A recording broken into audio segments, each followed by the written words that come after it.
got something to say, no matter the topic.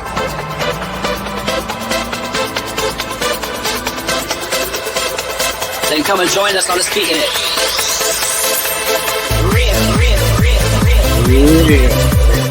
Real. Yo, what up, Carlos? You're live already. So say hi, Carlos. What's up? You see, normally I started it a little different today. Normally it's just me. I say what we're gonna do and how we're gonna Yeah, I feel honored. I'm wondering what did I do to earn this? I just clicked you on by mistake, so I just left you Oh, on. I see. It was an error. It was a clerical error. It was a clerical error, but hey, look, I got you. this is the way we're gonna do it. I mean, I'm gonna be looking up at times because I'm watching the NBA finals. But it's gonna be kind of cool. We got a guest on over here. We have a gentleman by the name of Ozzy that's very conversational wise, pretty good actually. We talk a lot of shit all the time. So I'm gonna bring him on. Say, Ozzy, welcome to our show. This is a place where you're gonna be able to talk as much shit as you want, as much truth as you want. This is the space, my friend. When you unload. But you have to speak it real. You cannot speak for fake. You cannot lie. You can't bullshit. You speak as real as you can, as real as you are, and you know what? And we go from there. You know, I will still refer to him as Guido. Thank you guys for having me on. I appreciate it. Hey man, anytime. I told you, you come out whenever you want. We'll sit here, we'll talk whatever crap comes out and take it from there, you know? I mean, it's always speaking of when talking crap, Frank, you're supposed to be rich now. Last time we were on the show, you said you were about to become a 7-figure earner. You got a raise or something. You were just banking. So when are you buying this damn microphone? We'll talk about that later. Actually, it might take a little bit longer now because you see, I love the way you bring me into these conversations. He has debts to pay. Well, yes, I got a raise. Yes, everything was raise. But what happens is that I'm losing 2 of my roommates. Encounters. See that? Frank does that to himself subconsciously. He's like, sweet, I'm banking. Now it's time to shoot my toes off. Boom. Well, let's see. I kicked the other guy out. Right? There it is. You mess with my existence. You know what I should do? We need to have this is a special. This is like a part of the show. Frank's exploits as a landlord. I mean, what I should do is I should actually go on my phone, right? Copy the link, and I should send it to him. Be like, hey, look, you're speaking a real famous. Wait a minute, bro. Wait, we just touched base on being ultra petty, and we're doing it again. We're reaching that level. Oh man, how is that being petty? He's gonna be He's gonna be speaking a real famous. This is because I'm talking. Where's my money, bitch? Segment of the show. It's what he kind of he's such a great guy that I had to kick Frank him out. Just doesn't see.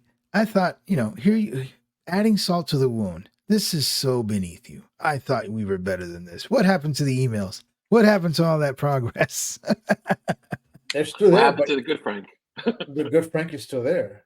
The good Frank is still there? I do not see this good Frank. What I see is pure, unadulterated evil right now. No, man. No, this is bro. unnecessary pain you are inflicting on someone. Actually, no, I'm not inflicting pain on him. You know what? Here, watch this link and observe me and my friends talk shit about you. As a matter of fact. That's called bullying. That sounds like bullying, honestly. No, it's not bullying at all. It's speaking it real. Oh, wow. Look, watch it. You know what? I'm not going to go into details. I'm not going to send him crap. Actually, I did. But he's not going to send it. He's not going to listen to me anyways. But I've come to the conclusion. This is how Frank's kids were born, by the way. I wasn't. Nope, I did.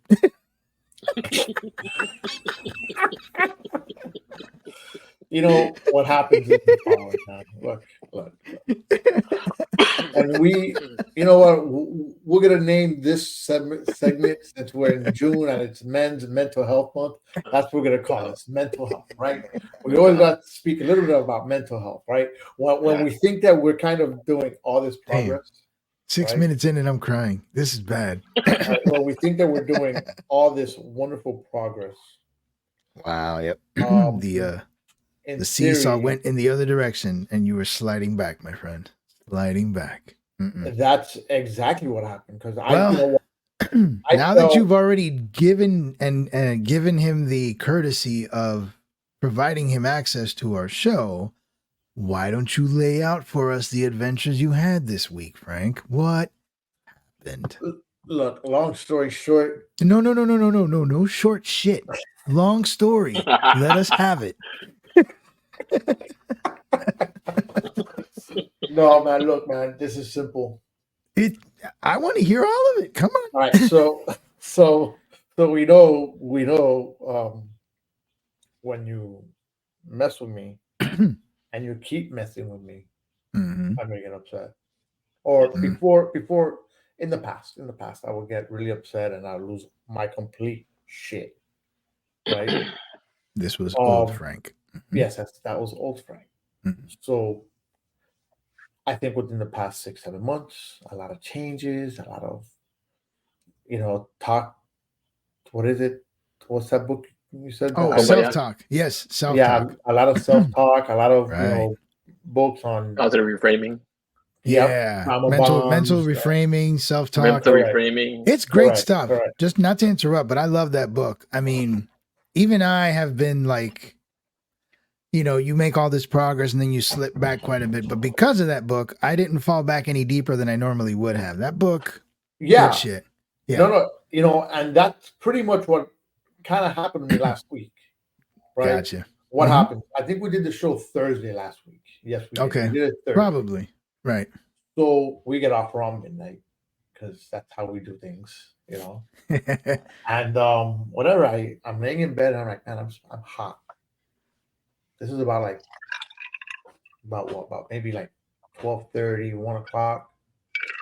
And our guest is getting drunk. This is awesome.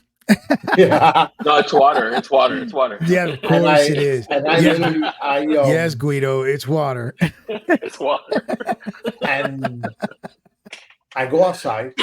I leave my room. I go outside. And when I close my door from the other room, I hear fumbling and I hear a click. And I'm like, does this guy have the window open? It will explain as to why the AC would just blow. So whatever. I walk out the front door. I look up because his window's right there. Window's closed. All right, you know what? I was just hearing things. Come back in my room. Maybe about a good 45 minutes to an hour later, AC's still blowing and I'm hot as shit. I'm like, man, this is not right. That's frustrating. I'll admit that's frustrating as fuck. Go on. I look at it on my phone and it's at 74 degrees. And the AC's trying to get to 73, but it's not getting there. So I walk out of my room again. I hear the fumbling. I hear click. All I needed was a squeaking like a mouse. Yeah. And I was like, no, this can't be. This guy really has the window. It has to be the window. Go downstairs. I look. Window's closed. All right. Come back upstairs. Now I get smart. I open my door and I close it. I don't go inside. I stay outside. I hear the fumbling around. I walk my happy ass downstairs. I go over the stairs that creaks so he doesn't hear me. When I open the door, this person, not to say anything else. He was going to say motherfucker. I just know he was going to say that. Go ahead. Has the audacity when I look up to go, hi, and wait at me. And I'm like, oh man, I told you about the window. I want you to get the fuck out of my house by the end of the month. I don't care. So you gave him till the end of the month. Yes. Okay, go on. Okay, that's At good. the end of the month, I mean, leave. that's a That's a That's start. fair. That's 2 that's weeks. start. Yeah, That's fair. That's All right. fair. Yeah. So whatever. Pero, here we go. He closes the window. I come upstairs and I pass out. I was already tired. It was like fucking 4 o'clock in the morning, dude. I had to be up by 6. I jump in my car. I wake up the next morning or that morning, jump in my car. I go to work. Mind you, did I tell you that I installed cameras in my house? Yeah, I think you did. Okay, so Or you might have mentioned it. Yeah. so I installed cameras in my house because of this fucking guy. Okay. So as I'm at work, the camera fucking goes off. And I open it and he's talking shit to the other guy that lives in my house. So they're talking shit about the landlord. Man, that is No, that is Did you hear pure what high exactly what school, it's saying?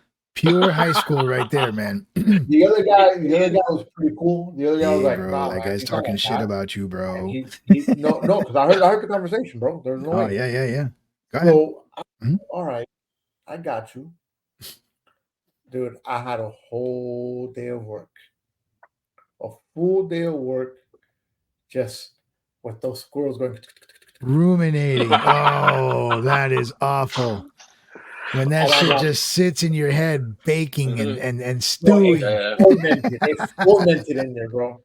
And I Yeah, go bro. ahead and I'm like, fuck it. I'm gonna get home and everything that I know that's mine in this house that he uses, I'm gonna put it right back there in my. Mind you, I got home. I got every single fucking dish, every single fucking cup, every single mug, every single fork, knives, spoons, pizza cutters, uh, rice cooker, pots, blenders, toaster, can opener, you name it. This is the I go kind of straight. scene that requires like a soundtrack while he's Yes, doing this. Yeah, for sure. okay. And what do you call it? I grab all that and I put it up in my room. And whatever. I leave.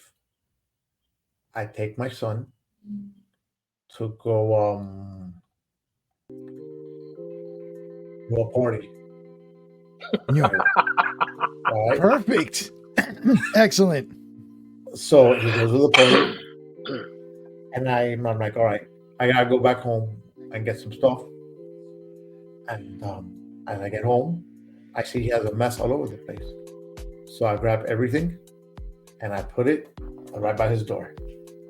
I knock on his door. I go, hey, I want you to know something. That chair that you sit your happy ass on, I'm taking it. You wanna know why? Because it was Pobre. my massage chair. I'm like, you made my life hell. Now I'm gonna make your life hell. Like I didn't care about anything, but let me tell you, he came out that fucking door real fast. Like he was gonna eat my head off. And I'm like, dude, you know what? I think you need to leave. You gotta get out of here. You gotta get the fuck out of my house.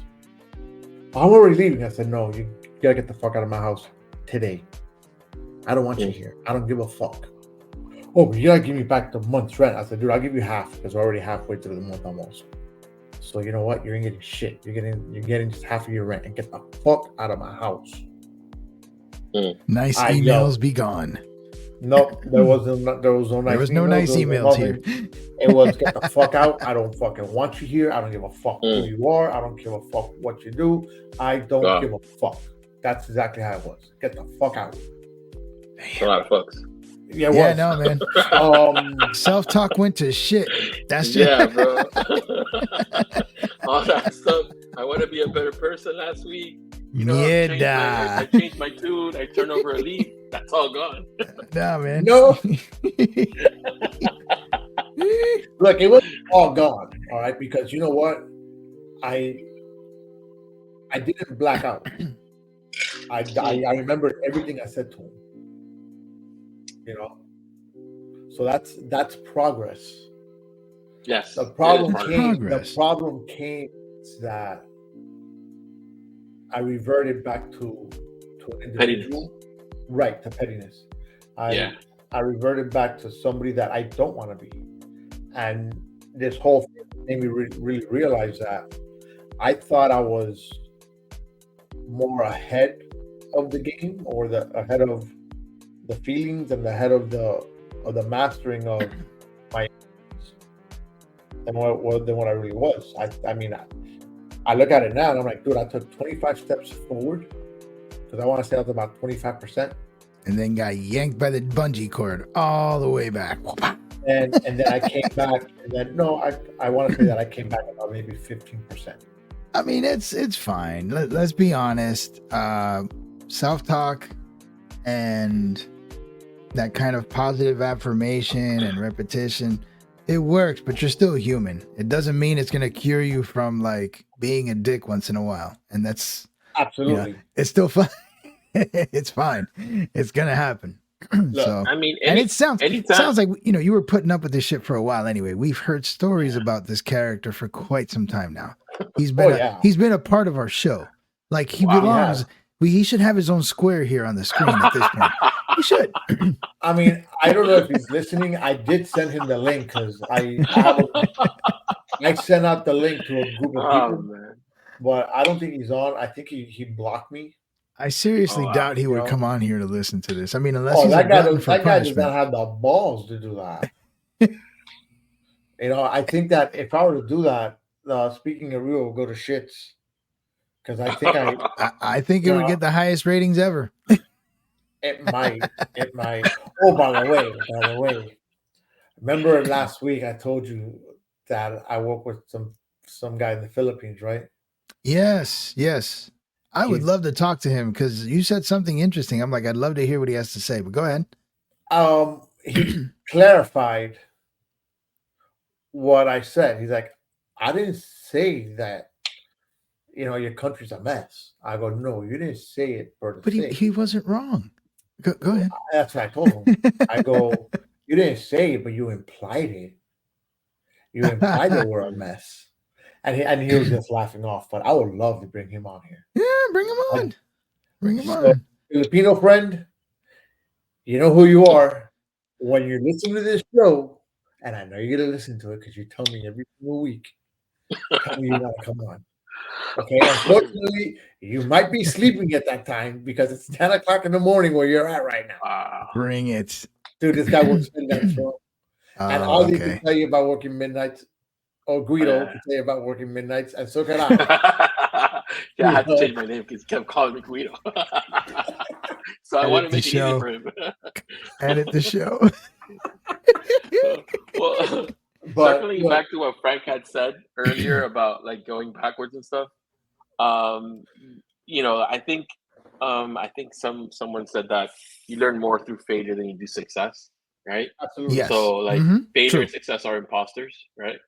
So life is just one big lesson, and so the biggest teacher for you will always be failure, right? Right. That's the thing that's gonna tell you when you change your input so that you can get a better output, right? And so this was a test. Yeah, you failed it, but what did you learn about yourself from this? I learned that I wasn't completely as good as I thought I was. Exactly. So that you're still an asshole, and that's okay. I learned that there's still work that can be done.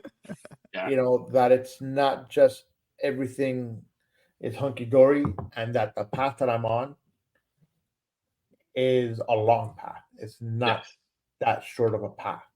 That is one thing that I've learned for sure throughout this progress that I've done, and the whole self-healing and the whole reading the books. Dude, I've gone through fucking 5 books in less than 6 months. Nice. Explain that to me. I don't even know. But it's funny because, I mean, I'm not reading them. It's more I'm listening to them, and you get something from each book. Some books you just don't get nothing out of, and it's like, I heard this one already in the first, but repetition's good. Because a lot of one thing that I have noticed about these books, especially I'm on the 3rd one, and this one has like 2 authors, 2 different people. But out of the first 2 books I had, I think, what was her name, Nicole Lepero or something like that. On the 3rd one that I'm on now, on her 3rd book that I'm on now, she shares it with somebody, and they all like kind of mingle together. They coincide, and a lot of stuff that she says in the first book, she's saying in this book, and she said a part of it in the second book. So it's you pull what you got to pull out of it, and there's stuff that it's just repetitious. I'm just surprised you know how to read. I'm playing. I'm joking. You know what I love? Remember, about, he said being about this? audiobooks. He said audiobooks. He listens to this in the car. Look, you know what? The hell with both of you. All right, I'm just gonna do this show myself because you guys are just fucking killing me right now. I don't understand. You know, that's the good thing that I can still keep you guys out. All right. You know what? Whenever you do say something that I'm not gonna like, I'm just gonna.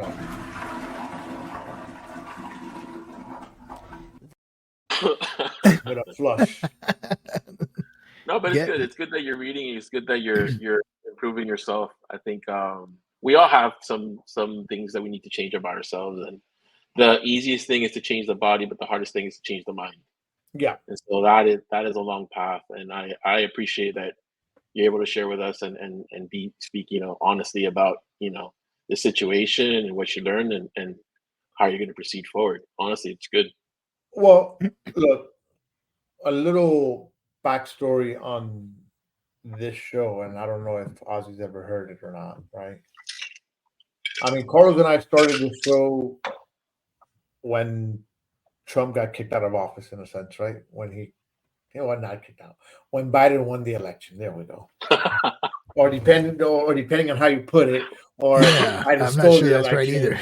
or people cheated, but at the end of the day, Biden ended up being president, right? I've said it 100 times. I really don't care much about Trump. All right. I think he's an idiot, but whatever. It is what it is. All right. But we started the show on based on politics. We've always ventured off into my life for some reason. All right. Yeah, we had a session called Counseling with Carlos, and it was all about helping. Look, I've had instances where it was all about helping Frank. I lost friendships because of my religious beliefs, because of where I stand politically. And Carlos and I will talk about all this. And we'll talk about my day.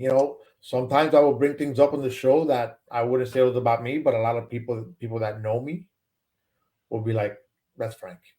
What's wrong with Frank today? And I've always used the show, and especially Guido. There we go. That's great.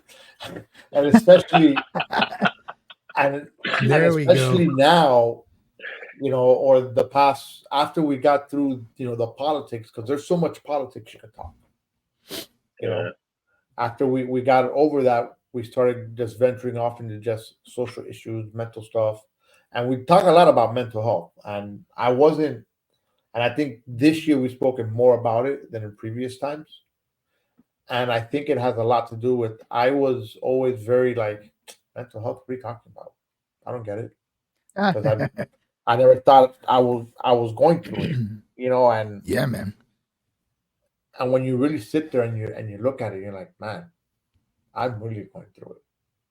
And I'm a firm believer of, I'd rather put shit out there and talk it out, because it helps the individual, and you never know who's really listening that you can't help. Because that's just the way life is. You shit happens in life, and you learn from it, and you keep going. And absolutely.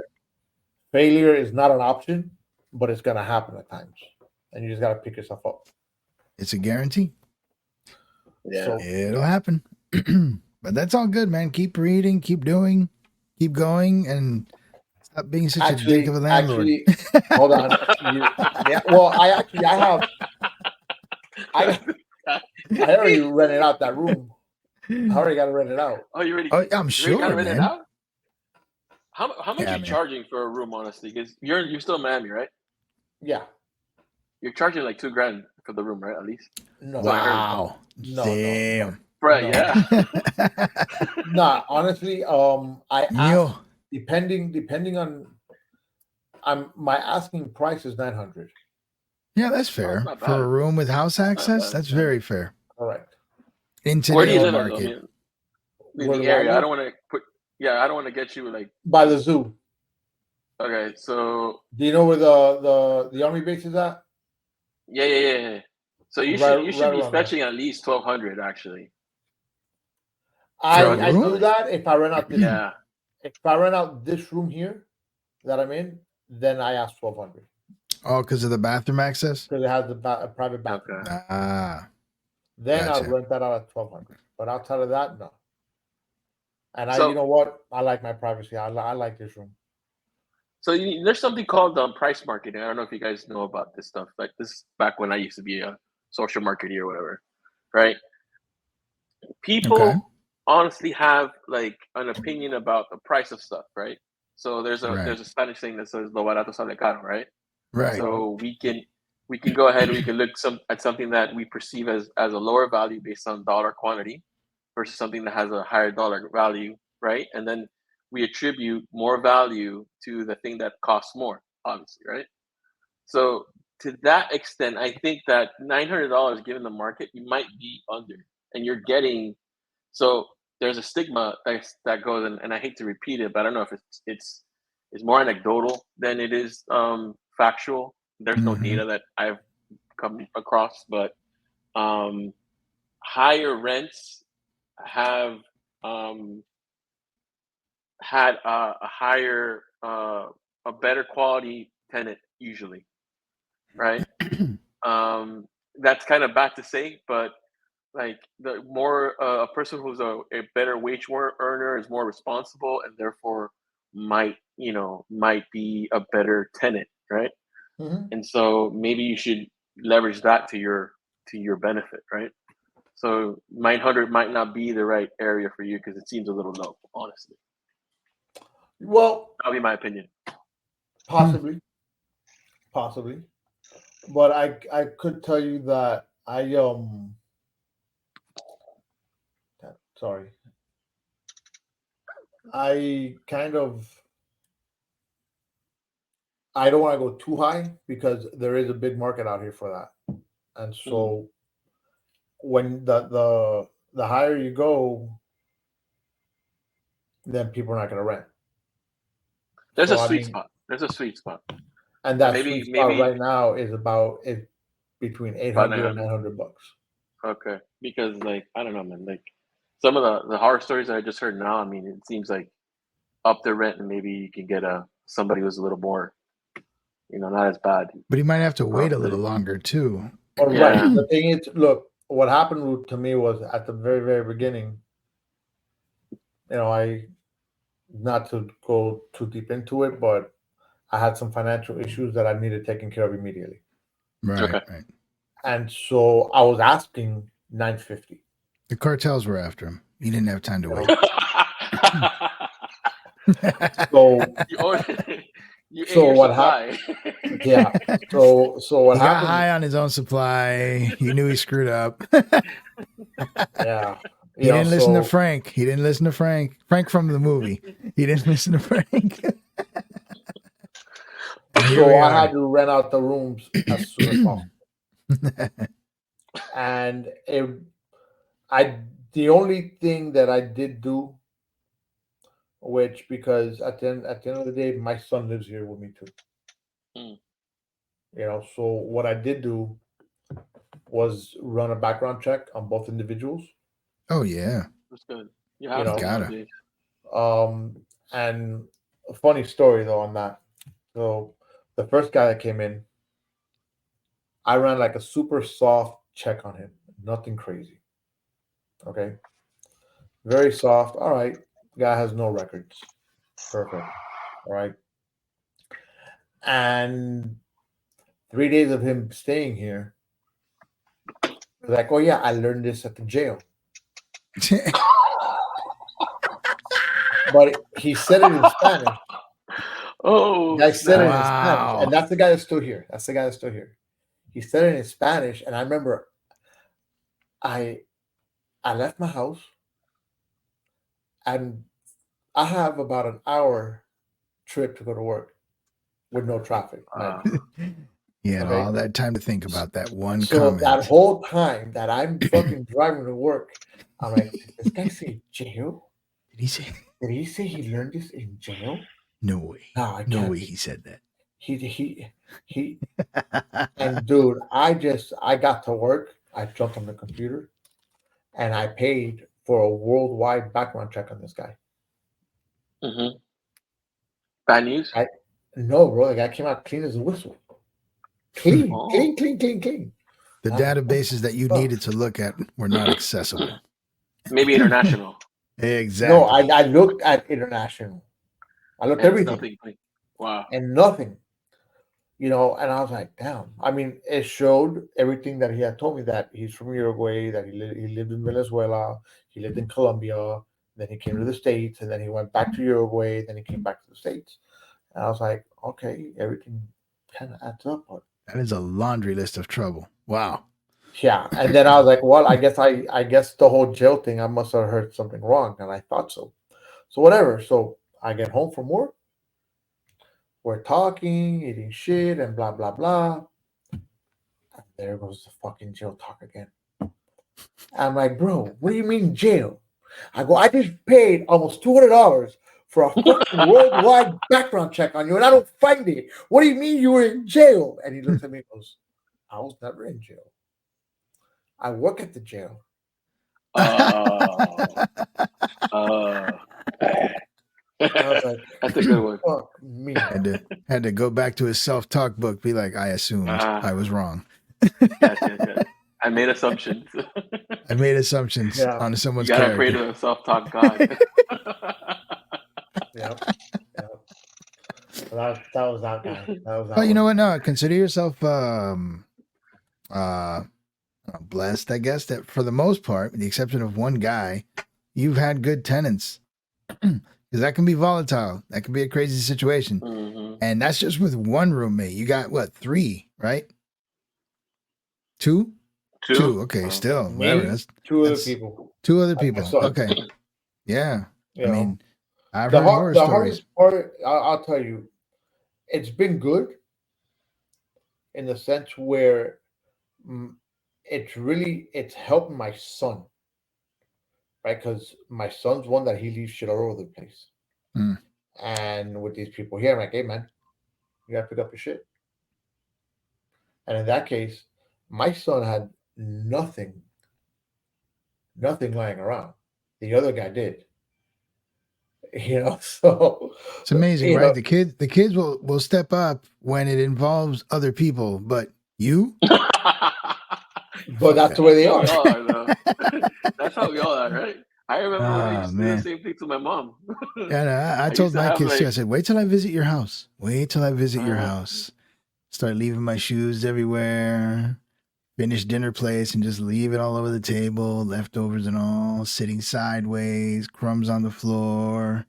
Banging on the table for more juice. You watch. I am going to get old. It's going to get ugly.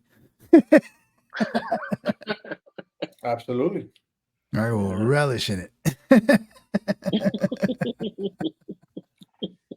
Well, man, good for you. And when does last question, when does the new tenant arrive? This weekend. All right, man, good. So I mean, this pick up pretty much right where you left off. Nice. Well, I was hoping to get 2 in 1. 2 in 1. 2 in 1. Yeah. You mean the closet? No. I know a guy. His son is in a tough spot. All right. Where he's at right now, he can't have his son staying with him. His son just graduated high school. He's an 18-year-old kid. Super bright kid. Super smart kid. And I was like, hey, look, you know what? Both the rooms in my house are becoming available. Why don't you move in there with your son? You get one room, he gets another. You have your privacy, he has his. They're $800 a piece. I thought they're $900 a piece. I will leave them to you at $800. Fair enough. So I think. I was told no. He goes, I'll have my son stay here. I'll pay my son's rent. And I'm like, why? You have a chance to be around your kid. Why not? But people are the way they are. They think differently. And so his son's going to be the one living here. Mm. He's an 18-year-old kid, not really worried about it. The kid works, he goes to school. So pretty soon he'll be able to pay his own rent, probably. I just don't think an 18-year-old kid needs to be living on his own just yet. Not in this day and age. Why not? Dude, you know what? Just because, you know what? If he's going away to college and he's leaving, let's say, his home city, then you know what? I could understand him living on his own at the dorms.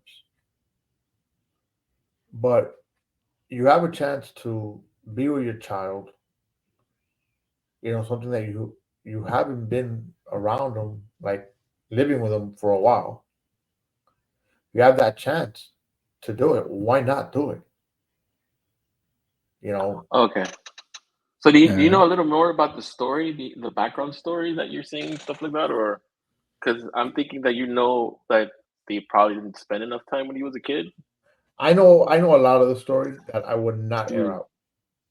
Okay. That I won't do.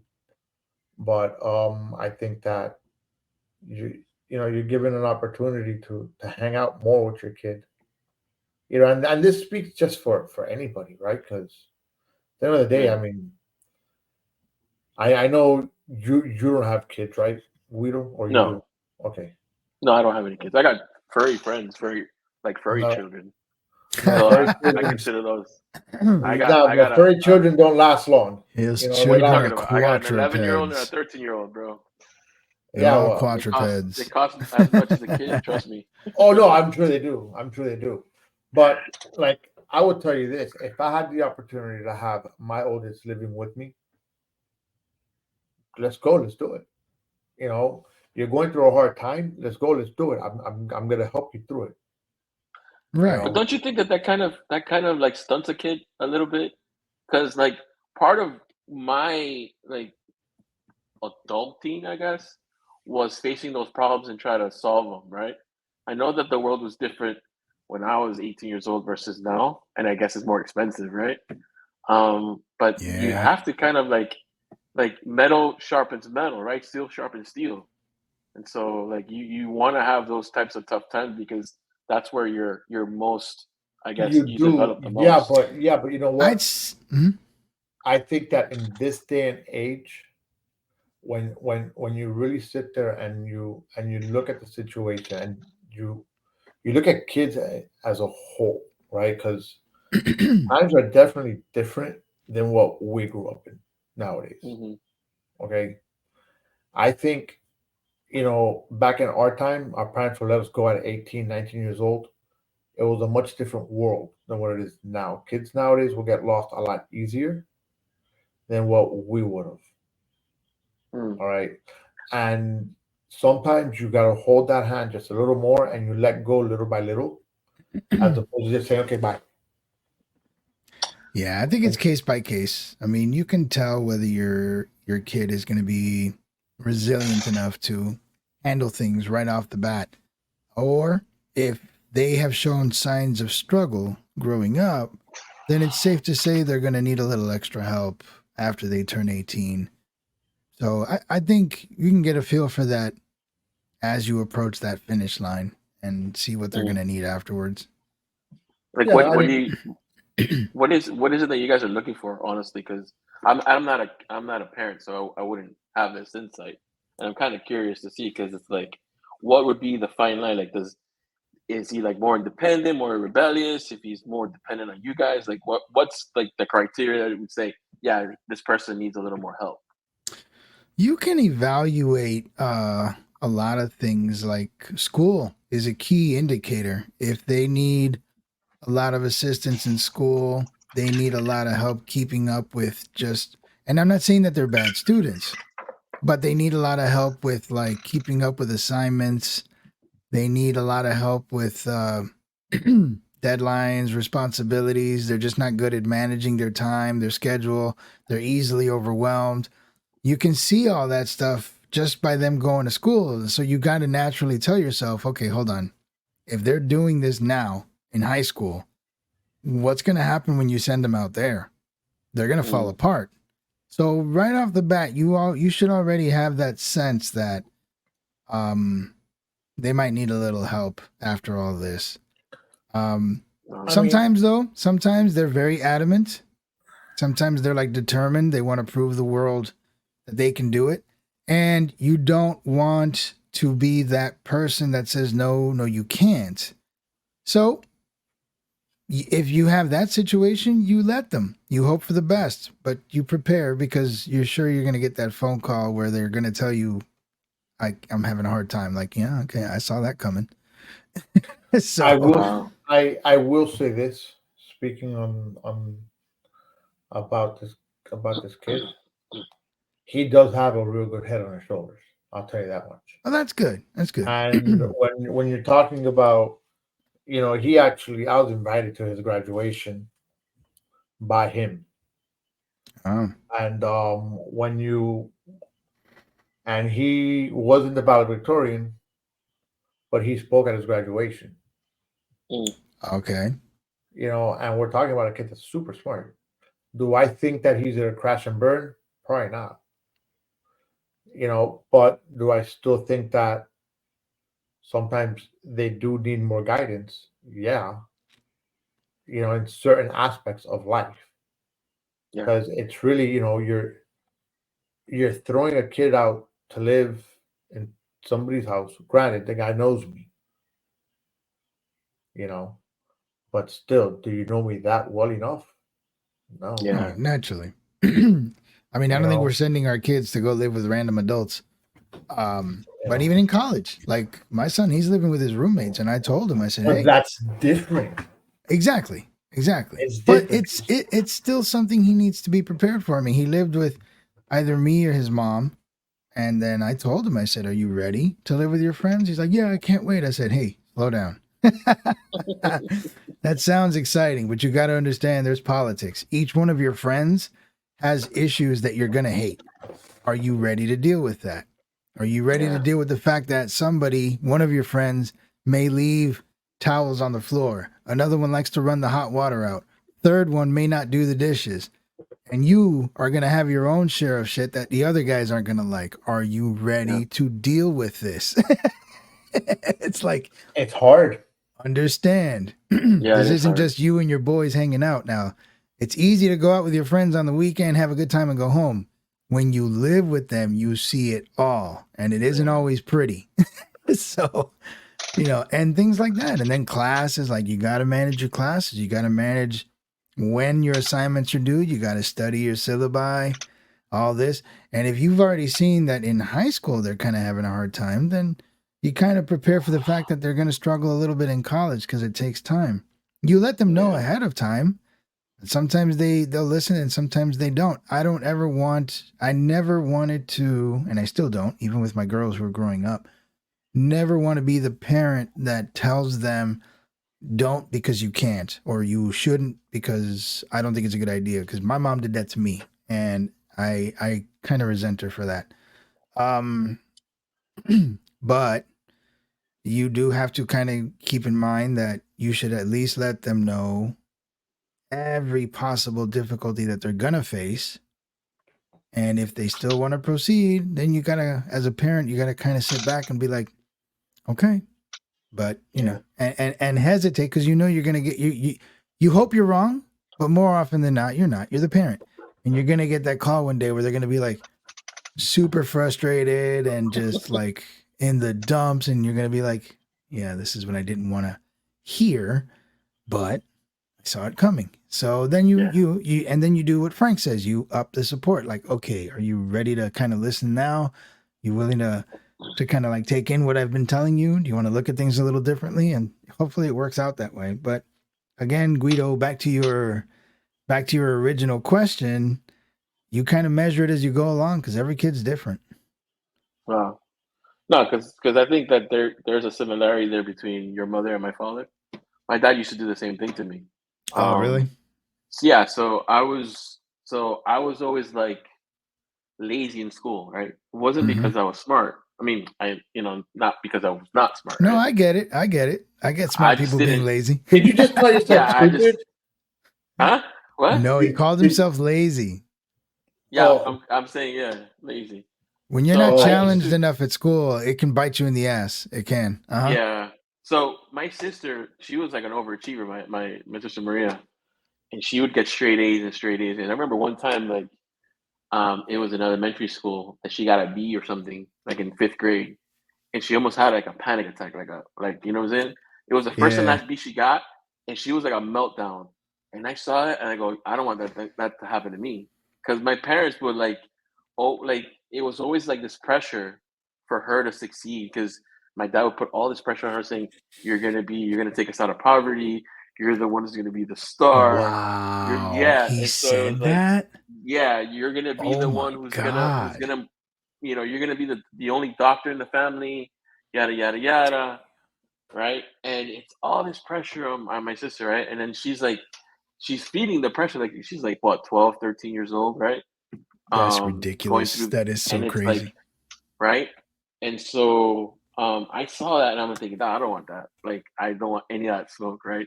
So I started tanking my grades, and it's like getting a C and a B and a C, right? And my mom, Just to get my dad my off my back, I'm going to earn a few D's here. Fuck my this. yeah, yeah. So my mom and my dad were flipping out.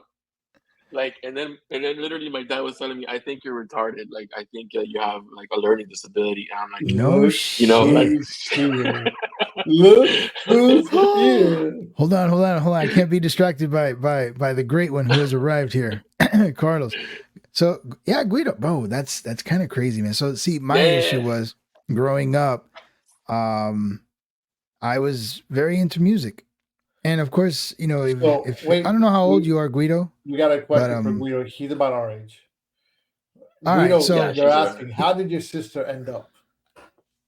Well, um, she works as a researcher in the University of Kentucky. She didn't get her doctorate degree. She struggled in university. She went to University of Miami. She struggled, but too much she has a pressure. good. Yeah, she has her family Yeah. of her See, own, and like, Hold that's on, from all that shit she heard growing up. hold on. I'm gonna take a wild guess what Sequester 73's next question is. Are you a Trump supporter? Uh, by support. Guido can't reveal that. No, no, no, no, no. I'm well, I'm kind of disappointed with both candidates, honestly, right? I was original supporter of Bernie. I was a Bernie guy, Holy and shit, he's Andrew a Yang. communist. Okay. I like Andrew Yang a lot. Before he went through that stuff. But these two candidates, I don't know. Like, I have a, I don't. Okay, so I can't vote for a dude who try to like undermine democracy. Let's be honest. Like that's I don't care if you won or you lost. Like, and for me, like, part of being a man is taking your losses, right? And I can't vote for a man who's not a man. Like, if you lose, you lose, right? That's just my opinion, right? Like, What you see here, Frank, is incredible restraint on my part. I'm so sorry. you know, This is self like, talk right here. it's you hear the dude, and it's like a baby whining, and it's always about how he lost. Like, no, I want to hear the policies. I want to hear, um, what are you gonna do for us? Like, how are you gonna make us better? Like, there's a threat about AI, who, a lot of people are investing stuff, and that's all. These are the things that are pressing for us. The threats abroad, the internal threats. Like, what's going to happen with this country, right? And then you got Biden, who seems like he's lost all the time, and then baby Trump, who's I'm not going to say it, but I think, who identifies, like, he's a bitch, but identifies as a man. Like, I can't vote for that dude. I'm sorry. Like, he's like, he's I don't know, man. Like, no me pida to vote for a guy who cries all the time. All right, Like, he's Guido, always it's been talking about great, the bro. past. It's Okay, been my great, bad. Guido. It's been. All right, thank you guys. Appreciate it. So you were asked, would you rather die by a shark bite or by electrocution? I heard this question come up. Where did this come from? Because I heard this on the radio. Why did he say that? Where was that? Carlos, fill me in on that. I know you got that question from somewhere. Because I heard this on the radio. Who said this? Was it Biden? I don't know, but I did hear this question come up. By shark attack or by electrocution? I saw it on Twitter. That's what it was. Somebody posted that. Like, where did that come from? Real quick, going back to the previous conversation, and then I'll have words with Guido here.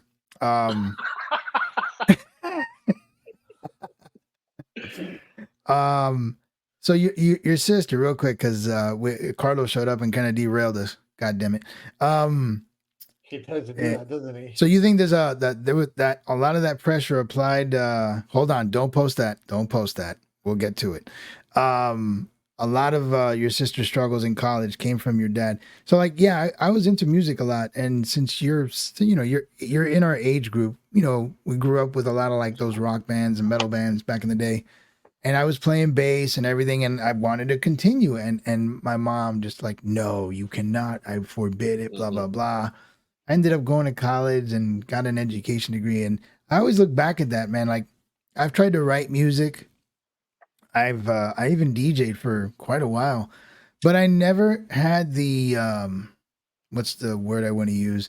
The drive to really take it somewhere. Because I think in the back of my head, all that shit I heard when I was growing up was stirring in there, and I would just constantly like half-ass it, and that's why like there's some resentment there. So I get it. Yeah. And that's what I don't want to do to my kids, and I never want to do that. So But you know what? But just to add to Carlos's comment, like that's what happened with me and my dad, right? Mm-hmm. So he used to see me like just go and slack off in school. I wasn't gonna fail, right? Because I already had everything calculated. Like you could do the calculation. How many tests you could pass, and do it without a homework, and you probably get a C, right? And that's what I always did. I always pass the test and not turn in the homework, right? And living on 70, right? That's what you do. So living on 70. So, exactly. And so he was concerned exactly like you guys, like when you see a kid who's struggling in high school, whatever, and he said, no, this he needs a trade. So he started sending me off to like George T. Baker, sending me off to like getting a trade in like aircraft mechanic stuff, right? Which I enjoyed. It's not a bad idea, but I get it. No, but it wasn't a passion. My thing was always computers. My thing was always like, stuff to make stuff, to tinker with electricity, all that stuff, right? And so that for like, I didn't get my degree until 2021, so it's literally later, right? So I'm in my late 30s, early 40s, going to school with people half my age. Yeah. And in the back of my head, I'm thinking, I'm a fool. I can't do this, right? The hell am I doing here? Yeah, and so I had to like fight through that and self-talk myself out of that situation for me to get what I got, right?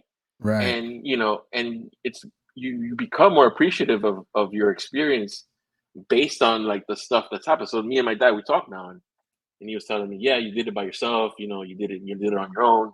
Nobody had to do it for you, whatever. He validated it. But at the end, like I still have that resentment, and it still kind of like bothers me a little bit that this thing I could have been already like 20 years into a computer, to kind of like a software development role, right? Instead of like 3 years in after college at 2021. You feel me? Like it would have been a different experience, right? Right. But like you said, like sometimes like you got to take the cards and you got to play them how they are. And I'm thankful that I made the decision that I did, and you just got to go through it. Right. So, yeah. I mean, we can, we have to then deal with the effects of all that stuff after. We got resilience, but that kind of goes back to what Frank was saying, that you and I and Frank grew up at a different time. Kids today, it's just not the same. Well, I don't think it's the same. I got a question though. It didn't feel the same. All right. Well. All right. Lay it on us, because I still got to have my words with Guido. But ask your brother's question, because I want to hear that answer too. No, I will put that question now. All right. But my thing is this. Ahora sí, Guido. So, Te jodiste. do I get? So hold on. So if I was the kid that got all C's in school, right, Right. and you got all A's, right? Okay. Yeah. Don't I still get the same diploma you do, anyways?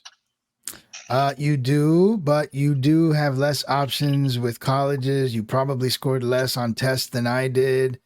So acceptance rates for you are going to be smaller. Let's say a college degree. Let's put a college degree. I know yeah, where we're going. Look at your The answer GPA. to your They look question at is you, yeah. this. It's all about how much value you put into these things. If it was super important for me to get the same high school diploma you got, but to earn the grades and the test scores that I needed to get into Princeton or Yale, if I placed that value, if that was super important for me, then that's what I had to do.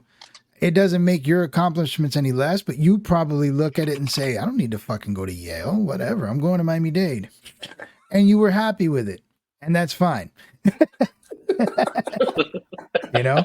But you're not going to get straight C's and go to Yale. So I gotta start a little bit. that's all it is, you know? It's all about priorities and what you really wanted to get out of getting straight Yeah. A's. Because I know I'm not going to earn straight A's and go to Miami-Dade. That's not the point. All right, so should we shoot it? Let's do it. Let's do All it right, because here we go. based on what Guido said, Carlos's question is always the best question. This is what I love to hear people answer. And this here, Oh yeah, this was said by Trump. If I'm not Trump mistaken. said this. Would you rather die by a shark bite or by electrocution? Yeah, Electrocution. Yeah. I think electrocution's faster. All right. Yeah. Here we go. Ready? Great. Drum roll. Sure. So what part of the Trump presidency did you not like, Guido? And what has Biden done better? I'll tell you what. The part that I didn't like about Trump was when he was trying to overturn the election and start like a civil war. Oh my That's God. the part I didn't like. Restraint. And Restraint. the part that I like about Biden is that it's just tough, right? Because you really are looking at the fringes of like politics in a sense, right? You're looking at you're looking at these both extreme parts, right? So you're looking at the left and they're nuts, and you're looking at the right and they're nuts, right? And it seems like there's no middle ground, right? There's no centrist. There's no someone who can make deals and not make everyone happy, but everyone can live with what decisions are made, right? Policies and stuff, right? Everyone's talking about social issues and stuff that really inflame the passions, right? But don't really get to the root cause of the issue, right? What is the issue of our today? Today right now is prices, right? Everything's going up, right? People the interest rates are up. In my sector, there was a lot of layoffs from 2023 to 2024. A lot of people have reduced their spending, and a lot of people are holding on to their money, and so the economy flows when people spend money, right? Naturally. So right. So all these things in conjunction are kind of setting us up for what I think would be like a stagflation, right? Where you're making money, you're raising money, but the value doesn't increase over time.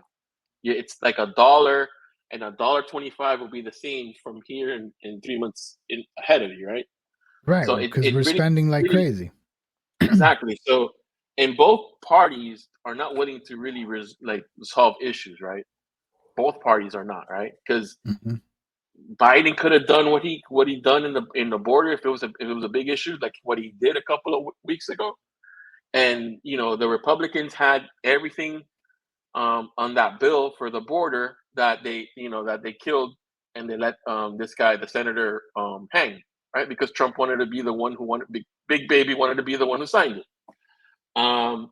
So there's no political will to solve the problems. They just talk about it. And so we have to get out of this rut in looking at these two ineffective parties and try to get somebody in there that does something. And so this election is going to be pretty much if Trump wins, it's gonna be, blah, blah, blah, a lot of like news, this and this and this. He might try to want to stay, but effectively he's gonna go. If Biden wins, it's gonna be the same thing. Everyone's gonna see how old he is, da da da da da, I think and I we're not know gonna where get anywhere. Guido In either gets his case, news. where CNN? All right, let's break it All down, right, buddy. let's do it. Let's do it. So, first things first. The election has been contested every single time a Republican has won since 2000. My question to you is, why does Trump contesting an election make him a baby? Oh no! I don't. Like, you can contest whatever you want. I think I was there with like Bush and Gore, right? It's like Mm-hmm. Gore was the one who kind of like won the popular vote, but Bush got the nod because he wants the states, and electoral college is what we go by. Right. The whole thing with like Hillary Clinton. I think Hillary Clinton, when she saw that there was no path forward, she conceded, and she said, "Okay, you're the person." Like, But she called him I, illegitimate for 4 years. well, because there was a question about legitimacy when it comes to like Russia, right? So there was this whole thing, and I think Comey was the one who fucked up, right, in a sense, and gave it to Trump. And this whole thing about Russia, Which was proven to be a hoax. which was proven to be a hoax. I don't have the data in front of me, so I can't It was. verify that. I'm gonna take your word. I'm gonna take your word for it. It was. Go ahead. Right? Like, it really sullied the election, right? Because we didn't focus on what we should base our decision as far as candidates goes on their policies, right? And that's why we don't have a clear idea of how these people are gonna rule. If you go with Biden, he's gonna go to whatever his base is gonna tell him, right? So if his base is gonna say no, okay, we want como se llama, a dragon to be the new attorney general, he's gonna try to get that for his people, right? And Trump is trying to cater to the ultra conservative white Christian group of people that have his sentiments, and so like you're not really getting a candidate that serves the people in the middle. That's what I'm saying, right? Like, either or don't serve me, and is what I'm saying, right? Like Guido. it doesn't. And I'm disappointed. I feel cheated because, like, at the end of the day, like, we want to have people who respect the rule of law. We want to have people who want to better this country and have like a pragmatic and objective way of ruling, and we don't. We have people are inflamed by passions, and here we have two figureheads that always inflame the passions. That's what we have. Man, there's so much I can disagree with here, but okay. So, I guess, I mean, from the sounds of it, I kind of can tell where you lean, and that's fine, because you seem to have accepted a lot of information that, in my brain, just isn't very accurate. But as far as both parties pushing that, I guess entertaining the fringes, to me that's about basically action reaction. Since 2016, to me, one side lost their mind for 4 years, and now you're getting the reaction. So crazy caused crazy, and now everyone's crazy. The problem with your approach, which is something that everybody should strive for, but I believe, especially after the Trump years, what was discovered was the people that you referred to as the middle of the road politicians, they're the ones who have been sitting in government for 30, 40 years, and everything they do is not to the benefit of the public. It's to the benefit of their power and their wallets. So now that we've exposed that, and now more than ever, we clearly see it, people don't want that anymore. So now the fringes have arrived, and you have the extreme left, which is borderline communist, and the extreme right, which they're very nationalist. So they're very crazy too. Like yeah, they they're are. not, yeah. They are. I You know, guess it just it's depends on what kind of crazy you want.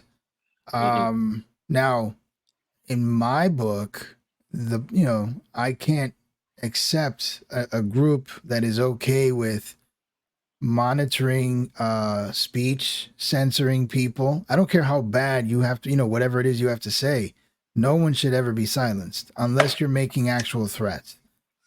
Mhm. The party that wants to control all kinds of information, uh, censor here and there, throw people in jail, throw political opponents in jails. I mean, that's the kind of stuff our parents ran from, and here we are watching it again. So I have issue Oh, with okay. that. I see where you're going. I see where you're Yeah, going. So exactly. this is my position as far as that, right? Mm-hmm. You do the crime, you do the time. You feel me? So if you're gonna do the crime, you do the time, right? That's how I am, right? Like Right. no, look, say what you say about anyone, right? If somebody does commits something, they're gonna have to pay for it. That's how it is, right? That's how it is for both of us, right? So if we do For us, ha- sure. yeah, for all of us, right? That's how it is, right? Like that's what we expect. Like if let's say I were to go ahead and do something where I'm buying guns while I'm on drugs, which I'm not, right? Then I don't would Right. right or lie on my thing. I would expect Sure someone to thing, Guido. right. I would expect someone to come down and hand me out punishments. Like if I decide to go ahead and say, "Hey, let's overthrow an election," that's illegal, and so we should also have punishments for those persons, for those people. Where do you keep getting this notion that of overthrowing an election when you're asking for results, you're asking for Oh investigations, you're no, asking for no, why? no. Hold on. You're asking Okay. for why 5 states decided to suddenly shut down their counting centers only for all of us to wake up with a massive shift in the count. That none of that smells good. Where do we get this notion that he was trying to overthrow anything? He left. Because He left no, screaming, because but he left. yeah, but he had to leave. And this is the thing, right?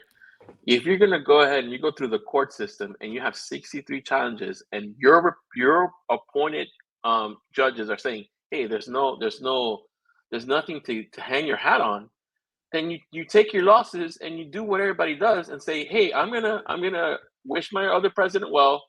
Hey, we fought it out. I lost.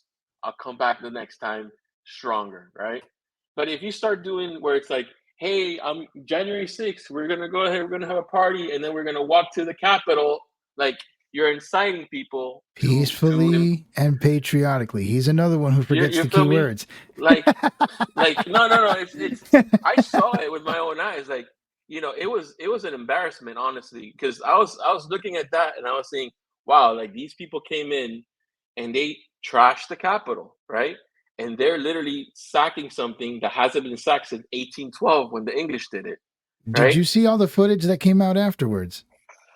I saw all the footage, man. So Like, you saw all, the cops literally walking people through, guiding them through, no, allowing I them saw. in. This is what I You saw. This saw is the what I saw. cops shooting pellets at the crowd first I before they saw I rushed. saw I even saw some lady got shot in the chest and she died Oh, because the she thought unarmed one. that's Right. yes, that she Yeah. she got shot in the chest.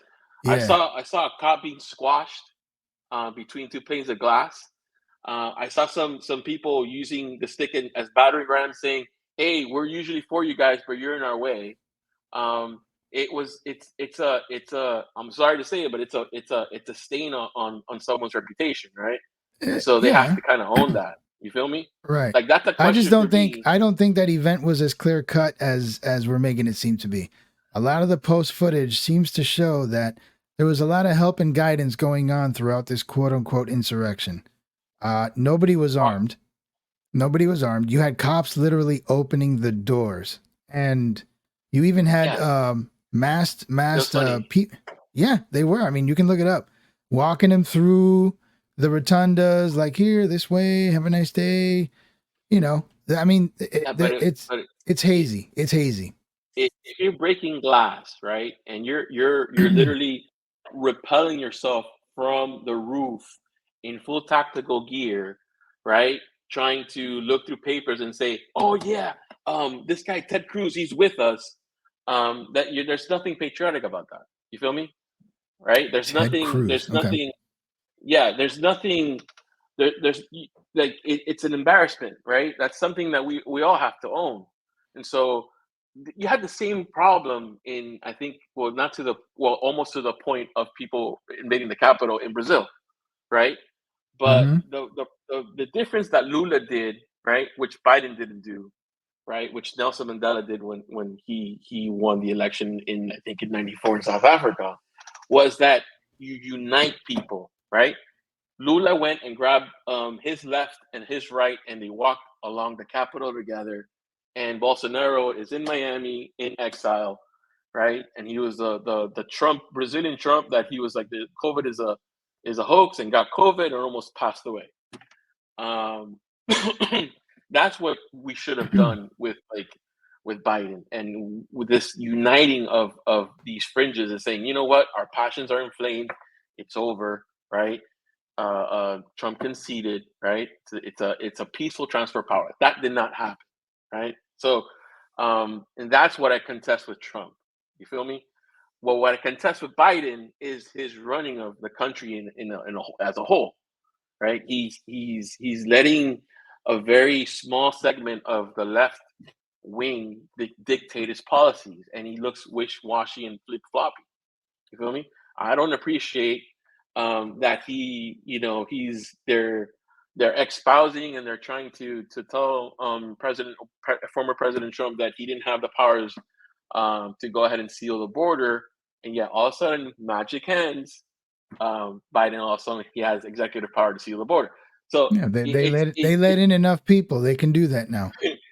both parties, right, are rotten, and so there has to be like a new party that comes in between, and kind of has to cancel these two out, because like you're not really getting a quality choice either or, right? Mhm. It's like what the guy said here: either you eat shark bite or electrocution, right? Those are your two options.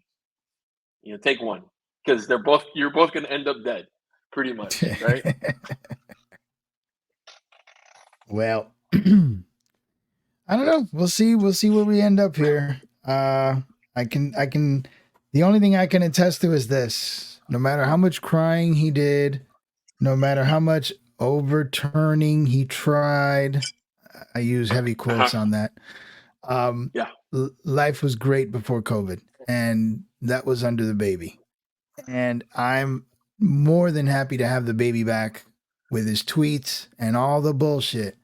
If if my life feels better, my money is valued more, my gas is a lot less, all that shit, I'll take it back and deal with 4 more years of all cap tweeting any day. Well, it might not be just 4 more years. It might Oh, be like. stop. Stop.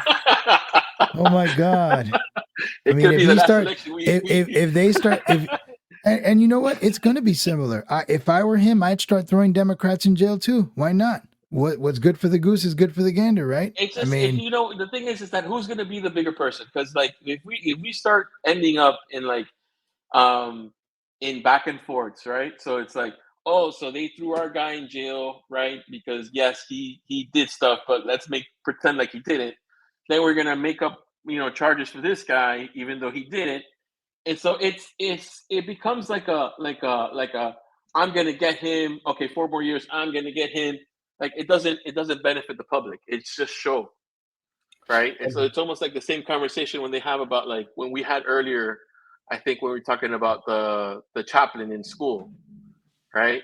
Like mm-hmm. that doesn't really benefit just a small segment of people, because the actual problem would be the school inequality, right? So we know that Florida and most counties, they fund their schools based on property taxes, right? Property And taxes, so right? when your property taxes are higher in a certain area, right, those resources are going to be more allocated to the schools that are in that area, right? Right. And areas that don't have that type of like property tax, equity, they don't get as much, right? So how do we fix that inequality?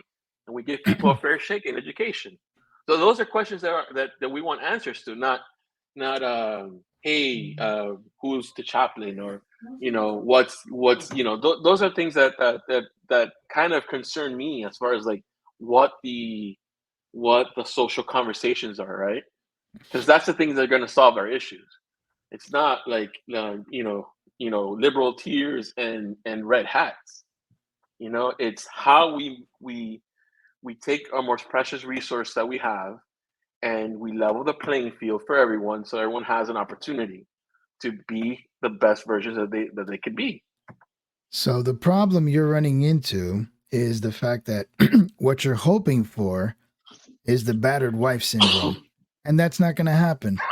When one party has gone out of their way to beat up the other party and arrest their people, what you're saying, holy shit! Oh no, I'm sorry. Go ahead. You dropped the Lego set. No, I'm getting some mics. Go ahead. I'm sorry. Oh my god! All right, what you're hoping for then is that the other party turns around and says, "Listen, I don't want to fight anymore." After getting slapped around for 8 years, you suddenly want the other people to be the big people. It doesn't work that way. It's like Newton's law. Every action's going to have an equal reaction. So it's going to be a while before we get to that dream you just described. There's the people are going to want other heads to roll now. And I honestly kind of understand it and wouldn't mind seeing some roll too. The way I see it, heads are going to have to roll before both parties figure out this isn't the way it's going to work. But if the other party wins for some reason, and they just suddenly try to act like the big people, then the first party's going to be like, look, these guys aren't going to do shit. Every time they get into power, they roll over.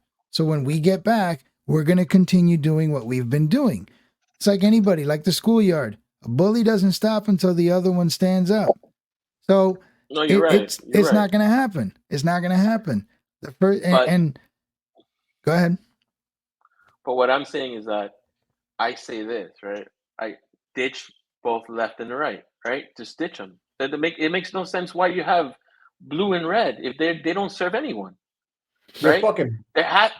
There has to be like a middle candidate that we all can coalesce in, right? And there hasn't been. And that's the thing that I want. You'd have to find someone with a great sales pitch to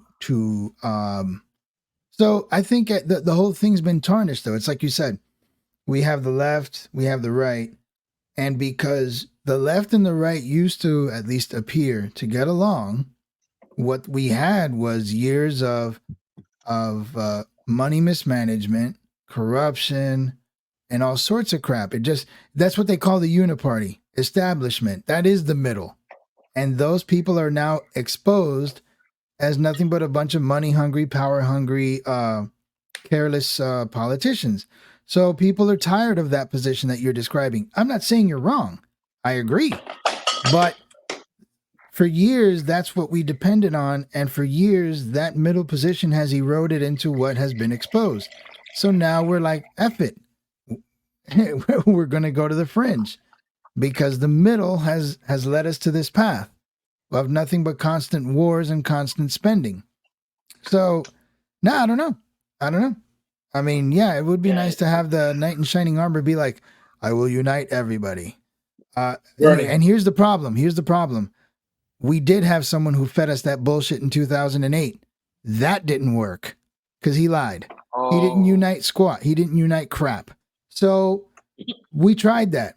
We found the guy who was telling us about peace and unity and all that nonsense. He didn't unite shit. So here we are. In fact, if you really want to get down to it, the reason the carrot, the orange one, showed up in office was a direct, repudiation of the character from 2008 and 12. So he clearly demonstrated what you described, and he clearly showed you the problem with his with coming out and saying those things and promising these things and absolutely not delivering on any of them. Well, yeah, he couldn't deliver them because you had a Republican Congress that didn't allow him to. He Oh, had, come on. Listen, Reagan had a Democratic it's Congress and he did fine. yeah, but you know You what can't Reagan just say, did? "Oh." You know, So what you're saying is, if a president doesn't have all three houses, then I'm not saying nothing's that. gonna This is what happen. I'm saying. This is what I'm saying. This is what I'm saying. You got to be a deal maker. You got to be a person who's going to bring people in the middle, right? Saying shit like, hey, I'm gonna punish these people. These people are going to go to jail when I get in office, or the other one that says, um, you know, whatever, to get his guy in jail. Like these things don't help. Was what I'm saying, right? And I Like agree. I agree. They it doesn't don't. help, right? So But you're as a person who's like an undecided voter, who this is who I am, right? Like mhm. I'm disaffected, and I'm apathetic about this election. Like you're not gonna motivate me to go either or, because both guys are not really singing the tunes that I'm trying to listen to, right? There's a lot more people like me than there are that there are of left or right. You feel me? So my Mhm. question Because to you is this: does this mean that you're not going to vote in November?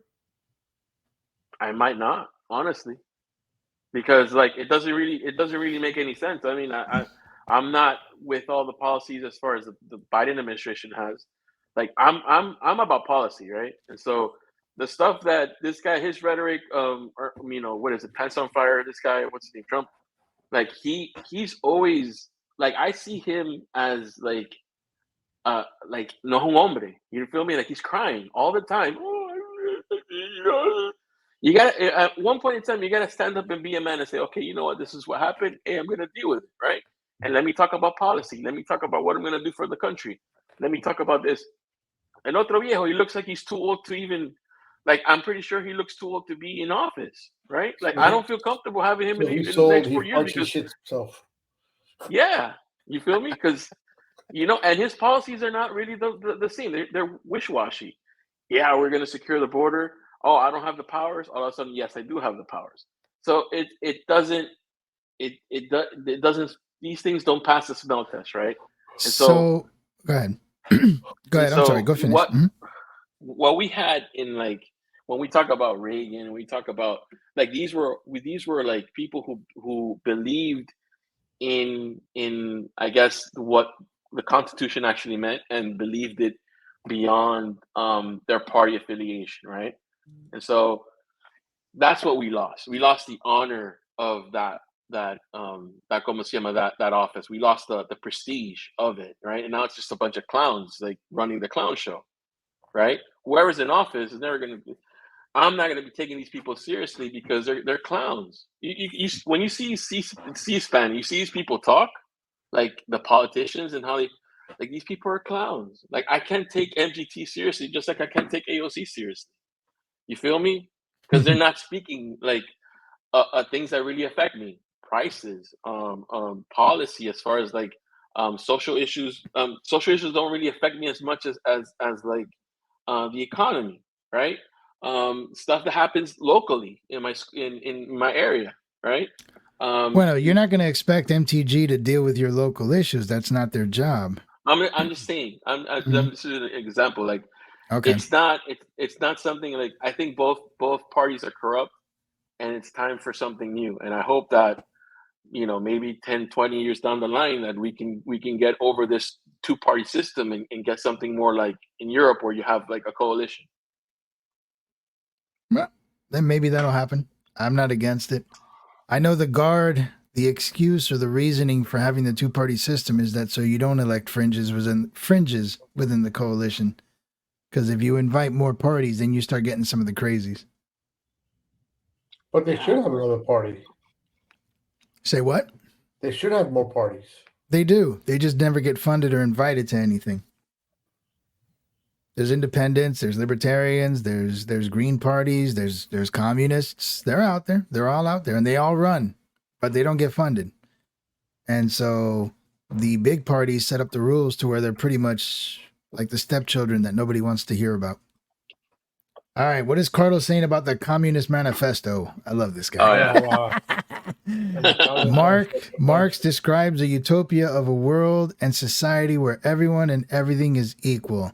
Sounds great on paper, but it's not practical or achievable in real life.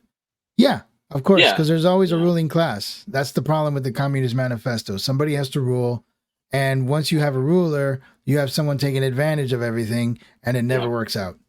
So That works out. that's the point. That's the thing. Yeah. But you know, I mean, I'll take it a step further. That we can complain about Crybaby and his constant crying. Did you hear about the submarine, Frank? Which one? The nuclear submarine that just pulled up at Cuba? Oh, yeah. Oh, I heard something about Yeah, it. bro. So Yeah. the temperature around the planet really sucks these days. And a lot of that has to do with weak leadership. And as much as the crybaby cried, the man had his foot down. And everybody understood that. And nobody was doing shit while he was in charge. And that's the kind of shit you need. And so even going back to Guido's example about having someone who's pragmatic, shit was on fire back then too, because they understood that they were weak. You know, there's nothing wrong with having an asshole in charge as long as he's not attacking the populace. That's when it becomes a problem. But Ralph Nader, you know, as long as we're okay, I'm cool with the asshole in charge. As long as we're fine. But yeah, those are the things that I do appreciate, and definitely would not mind having again just for 4 years. And no, he's not gonna stay there after. I love it when people think that stuff. He's gonna stay there. He would have stayed there the first time. I have a story for you. I think I told Frank this. You know, before Fidel, you had Batista. And before Batista, people were democratically elected. Turns out Batista's like my aunt's godfather. I had no idea.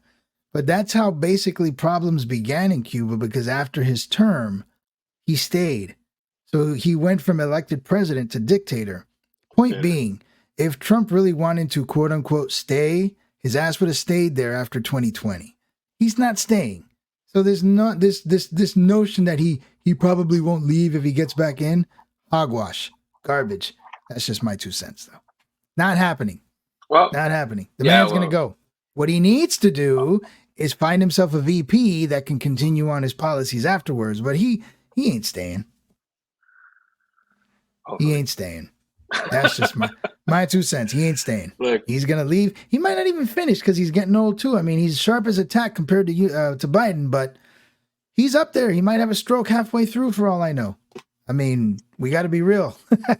Yeah, we have bad candidates and we have bad parties. None of them represent what they've definitely gotten rotten over time. I don't know if they've gotten rotten over time or they're just now more easily exposed because they're more visible. They're more visible. I don't agree with that. I think what happened is Glass-Steagall. That's what happened, and term limits. So well, we haven't had term limits outside of executive. That's what I'm saying. Like there should be that you can't have career politicians because there's always a self-preservation component to that, right? And so if I get $200,000 or $250,000 a year, and I'm in a cushy district where I know I'm gonna win, right? Then like I'm gonna try to stay there for as long as I can. And I can not retire. only are you going to stay there for as long as you can, you're going to write laws that are going to benefit your wallet going forward.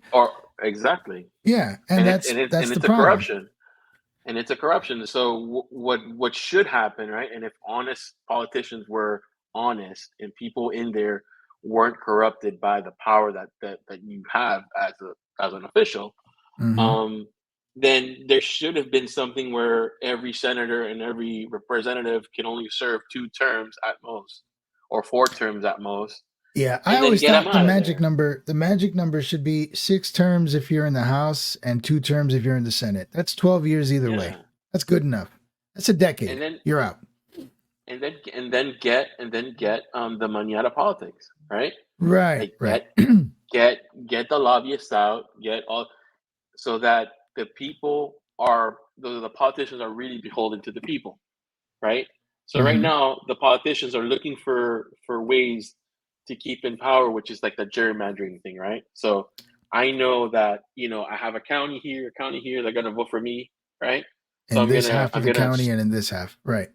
exactly, right? And so that that that doesn't play into, like, what the founding fathers wanted for our democracy, right? Which is like, it's an experiment, right? And the experiment is that we elect officials, and it's a government by the people. Like right now, it's pretty much an oligarchy, if you think about it, because whoever's in power, the only people that are going to write policies for is for the ultra rich.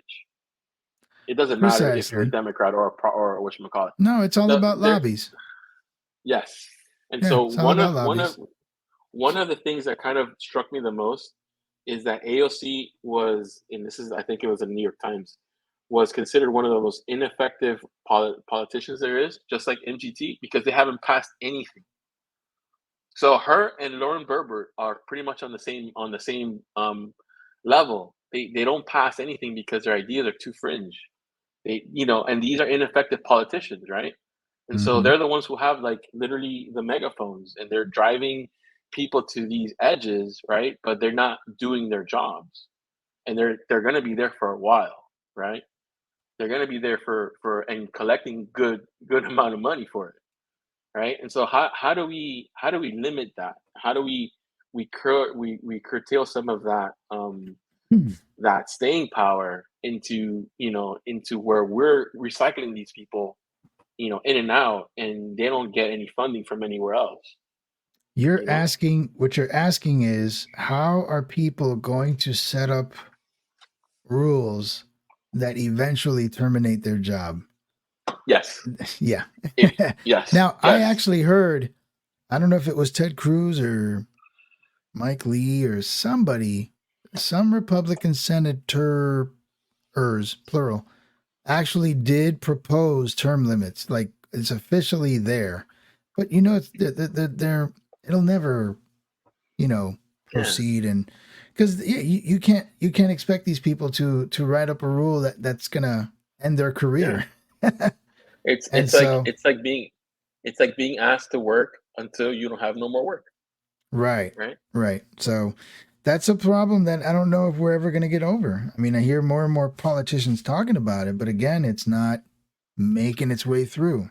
You have to find the right Exactly. candidates to do that. And every candidate comes out the same. They sing you a sweet song.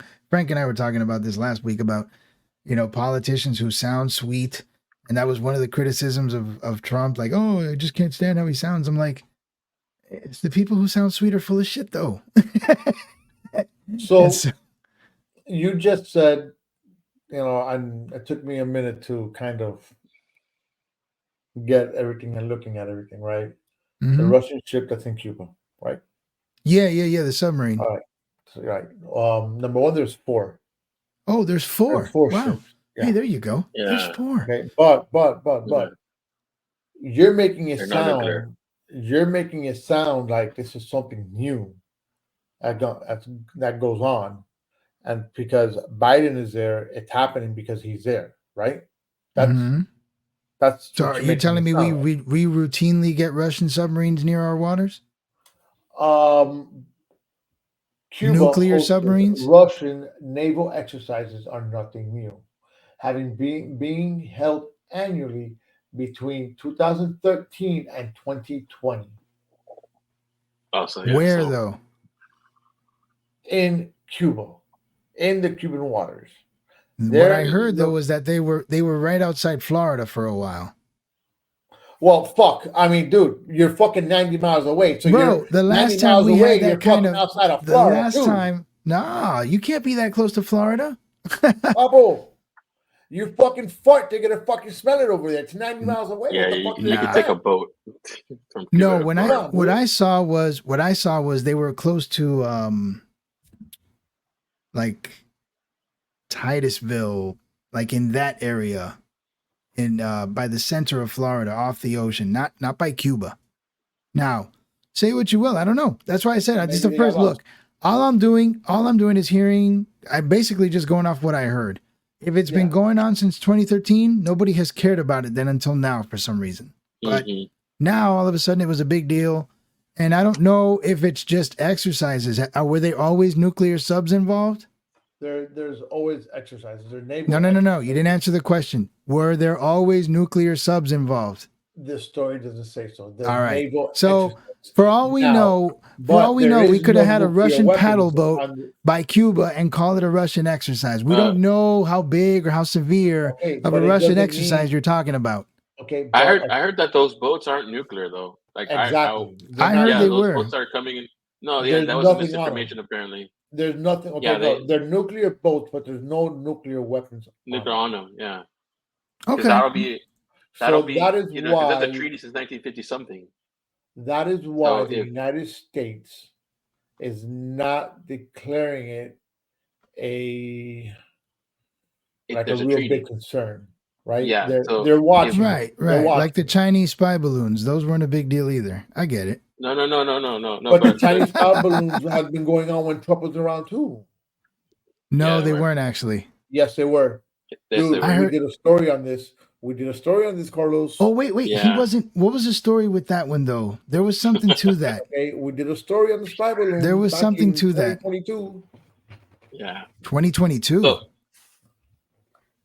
I think so. If Trump I go wasn't back in my president then. notes, I understand that, but when the spy balloons, when these spy balloons were flying around, we spoke about it, and we said, and I remember clearly that I was like, they were around when freaking Trump was around too.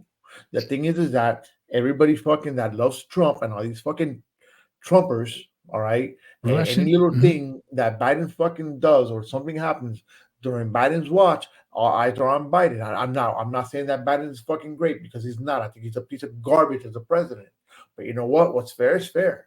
This shit goes on with him in office, with Trump in office, all right. And right now, all eyes are pointing at fucking Biden because number one of the job that he's doing a fucking shitty job. So you know what? Everything points to him. Oh, this is happening because of him. If you look at 538, like he's down. Like I think his approval rating is down to like 30-something%. He's up like 50-something% on his approval ratings. So like he's a very these two candidates are very unpopular. The only people that pick him up are the people that fringes and stuff. So, or the people that have like this magnetism for them, right? But people who actually like in the middle, like they don't really boil the blood for them to go out and vote for them. I don't think. So according to the Herald, Russia's deployment of a naval flotilla to Cuba on Wednesday was generally consistent with routine military posturing by Moscow, with one exceptional detail. The U.S. Jake Sullivan, whatever, the national security guy, the elements of this one that are different are distinct. They have a submarine associated with this port visit that they have not had before. So, yes, Frank, they've done this for years. It's never been done like this. They're flexing more muscle. They're bringing in something more serious. Okay. So again, you could have had a paddle boat from Moscow and call it a Russian exercise. Listen, it could be routine exercises. They're just going somewhere else now to do them. It's just like, look, man. All right. I get it. It's Russia. All right. I get it. It's Russia. I get it. Okay. I'm not saying it's Russia. I get it. Okay. I do. No, I understand it's Russia. But when you look at it, they're not posing a threat to us. There's a treaty, Alex, honestly. Like, I think the treaty is that there was a treaty to protect Ukraine too. How'd that work out? No, yeah, but this is the thing though. Like, Ukraine doesn't have nuclear weapons. That's the problem, right? And so, like, if I guess in 1950 something, like the whole the Cuban Missile Crisis stuff, right? When Russia, the actual Soviets went to 59. Like there was a treaty between both countries and said, okay, we're not going to do this as long as you don't try to invade us. So that's been the stalemate that's kept us pretty much safe for 60, 70 years. Now, since you have the Russians invading Ukraine and then the U.S. and NATO allies helping out Ukraine with like weapons and stuff, Putin feels emboldened to do this type of stuff because they're also saber rating over there by Taiwan. So that's right. This is becoming like something where all the passions are kind of like escalating, almost kind of like World War One, where people are trying to like prove their manhood. Mhm. The whole thing I with think Israel and Hamas, and that's also like another theater that we have to consider. the missile So there's a crisis was lot of things, a lot of 1962. activity. Hmm? The 62, yeah, missile 62. 62. My bad. So that I don't know. It could be a nothing burger, but it also could be concerning. No one's really gonna know, and the No, this stuff that has you more do to do know with is like, Ukraine. This has more to do with Ukraine. I mean, I remember the report about what was it? Something about Biden allowing what was yeah, it? HIMARS. U.S. weapons to be used Yeah, um in Russian soil, I think, or something like that. yes. Yeah. The So U.S. was the only standout that wasn't allowing their equipment to be used in right. Russian soil. So So there's like this is a I'm sure this handshake is a agreement. response to that, is what that is. Hmm. Yeah, So it's a Russia's reminder. like, all right, you're gonna do that. We're gonna remind you. Let me just send 4 very intimidating boats right off your shore. But It's just that if you play the game theory, it does none of this stuff ends well for anyone, honestly. Mm-hmm. Like if you start thinking about like what the game theory tree looks like, it doesn't really bode well for either side. It's just a series of escalations, and then it becomes like something unmanageable. So right now, I think we should be a little concerned, honestly. a lot of that has to do with Hey, mismanagement. Hmm? Great, this what? thing froze up. Yeah, you My kind of computer froze up. yeah, you have boop, boop, boop. It's not Been really a hot about day, the man. leadership that's in the Top executive office. fire. Show is pure fire It's a, today. it's Oh about God, the Carlos, you're maybe it's me, but I think there's a delay between your talking and you showing blah blah blah blah. Wave, say hi, Yeah, how are you? probably. I mean, it looks good to me now, There you go, but you're better now. You're better now. yeah, no, You're good. my computer was stuttering here for a bit. It pulled a Frank. Yeah, right, pretty much. All Pretty right, all much. right, we good. Now, here's the difference. This is what I was looking up. The Chinese spy balloons under Trump were not discovered until after Biden took office. So no one knew about those balloons. Even wow. worse. Well, whose Even fault is worse. that though? That's not Trump's fault. That's the Trump. Defense Department. Oh, right. Trump It woke up happened and during said no Trump. one. Yeah, It he happened had during right, Trump. right. I It see. happened during Okay. Trump. It Bro, happened during the Trump. bottom line It happened is during, we saw that balloon coming from Alaska and we did nothing. We did nothing. Mm. So, because we no, had seen them it's before not the during Trump. same. So It's no, not yes, the it is. same. Yes, It's it is not the because we saw same. them. Yes, it is It's not the because we same. saw them before. We How saw is them it? before during Trump. But you know what? Oh, Trump good didn't do nothing grief. about it, so we just followed suit. Uh-huh. Okay. I don't think There we anybody knew go. about it. That's the problem. I think we lost Guido. No, not Guido. I'm sure he'll be back. But that's what happened. That's what happened with the Yeah. spy balloons. Okay. All right. I see. Right. We during Right. Trump they happened. Yeah. No one did anything about it. No, it's So not we that no followed one did suit. anything about it. They were never We followed suit. detected. Frank, if I fart in your house and you don't smell it, and then you find out years later that I farted in your house, am I going to blame you? No, you didn't Yes, I know. am. You didn't Yes, have I the am. technology. You didn't have the heat sensors to see the red smoke coming out of my ass. I know. So I In mean, this good case, analogy, but in this case, we clearly saw that balloon coming from Alaska or Hawaii, came from way up there, traveling all the way across, conveniently flying over military bases before shooting it down at the very edge of the country somewhere on the East Coast. Come on, man. That's just garbage. It's been garbage move after garbage move, garbage decision after garbage decision these last 4 years, and we're worried about someone who cries. No, yeah, not worried about it. I'm not worried about anybody who cries. I just don't like. I don't want to vote for a guy who cries. Like, you have to be a man. Anyways, go ahead. You have to be a man. you gotta be a man and accept defeat. Okay. Yes. All right. Okay. All You right. gotta be So a man. if I sweep the leg when I'm not supposed to, you're not gonna get up and say he swept the leg. Got it. No, if we're fighting and you win, I'm gonna shake your hand and say, "Good job, you beat Okay. me." All right. Well, I had glass shards in my glove. No problem. I lost. I bit your ear off. It's all right. Nobody is gonna sit there, smell bullshit, and be like, "Okay, cool, I got it." It's just not a natural reaction. It's. I'm not saying that it's a natural reaction, but it's kind of like saying, okay, so all right, so if we take it back to like Hillary Clinton, right, and we take it back to like Al Gore. Like Al Gore had a legitimate claim to continue the fight for those 500 and something votes that had hanging chads and stuff like that, right? Yeah, his But he excuse was said, hanging chads. Right. and he said, you know what? What's best for the country is for the country to coalesce and heal. That's welcoming you in president, and I'm going to concede the election. Like that's what men do, right? At least the Okay. men that what should we call it? Like he didn't do that. Did he sit in the inauguration? Did he shake Biden's hand? Did he wave to the crowd and left peacefully? No, he's not a dude. Gotcha. I gotta look something up. I don't know if I'll have time to find it. Essentially, though, 530 plus votes of hanging chads in one county versus a statistical impossibility between 2 and 4 in the morning is different.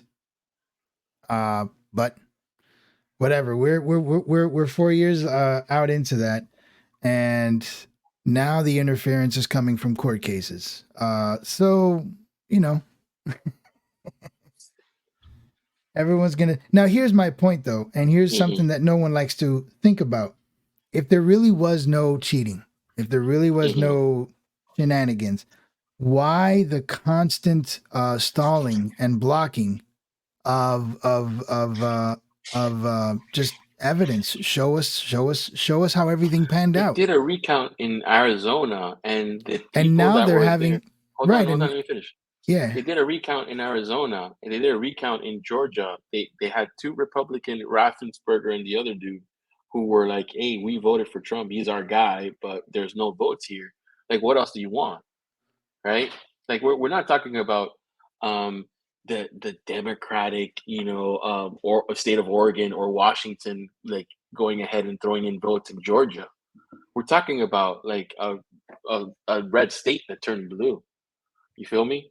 And you had two people who were Republicans overseeing that election and said, well, the math is the math, and this thing, Biden took it. You feel me? Right? You so had the what you're same thing saying in is Nevada. this. What you're saying is this. Ballots were recounted, right? Now, we're not going to question the legitimacy of all those ballots that were counted. You're cool with just the fact that the ballots were counted. That's it. No, see, this is where the conversation always devolves. It's Because it like has to. It it has devolves, to. and the reason why it devolves is because like this is the thing, we don't have the ballots in front of us to count it, right? And we have to take someone's what is it called? Someone's what they're saying, right? Truth, their truth, right? And so we have two people who are from the other side, right? Who have every motivation to say, yeah, this dude won it, and they're saying he didn't. You feel me? Like that's enough to tell me, okay, that's a pretty straight election. If this was in California, right, and like all of a sudden, like that Biden won by 20 or 30 million votes, where like the California only has 6 million people, and that's a problem. You feel me? But that's because you have the ruling party there is the Democratic Party. But in Georgia, but in Arizona, they counted those votes, and they counted them You say twice. Georgia, and Arizona, which is clever because they're red states. But you don't say Maricopa and Fulton County, which are blue districts. So, again, we can say, oh, things were recounted. All right, fine. I could stuff 30 pieces of paper into something and tell you they're there. They may not be authentic. They may not be correct. They might be phony. They might be fraud. They might be improper.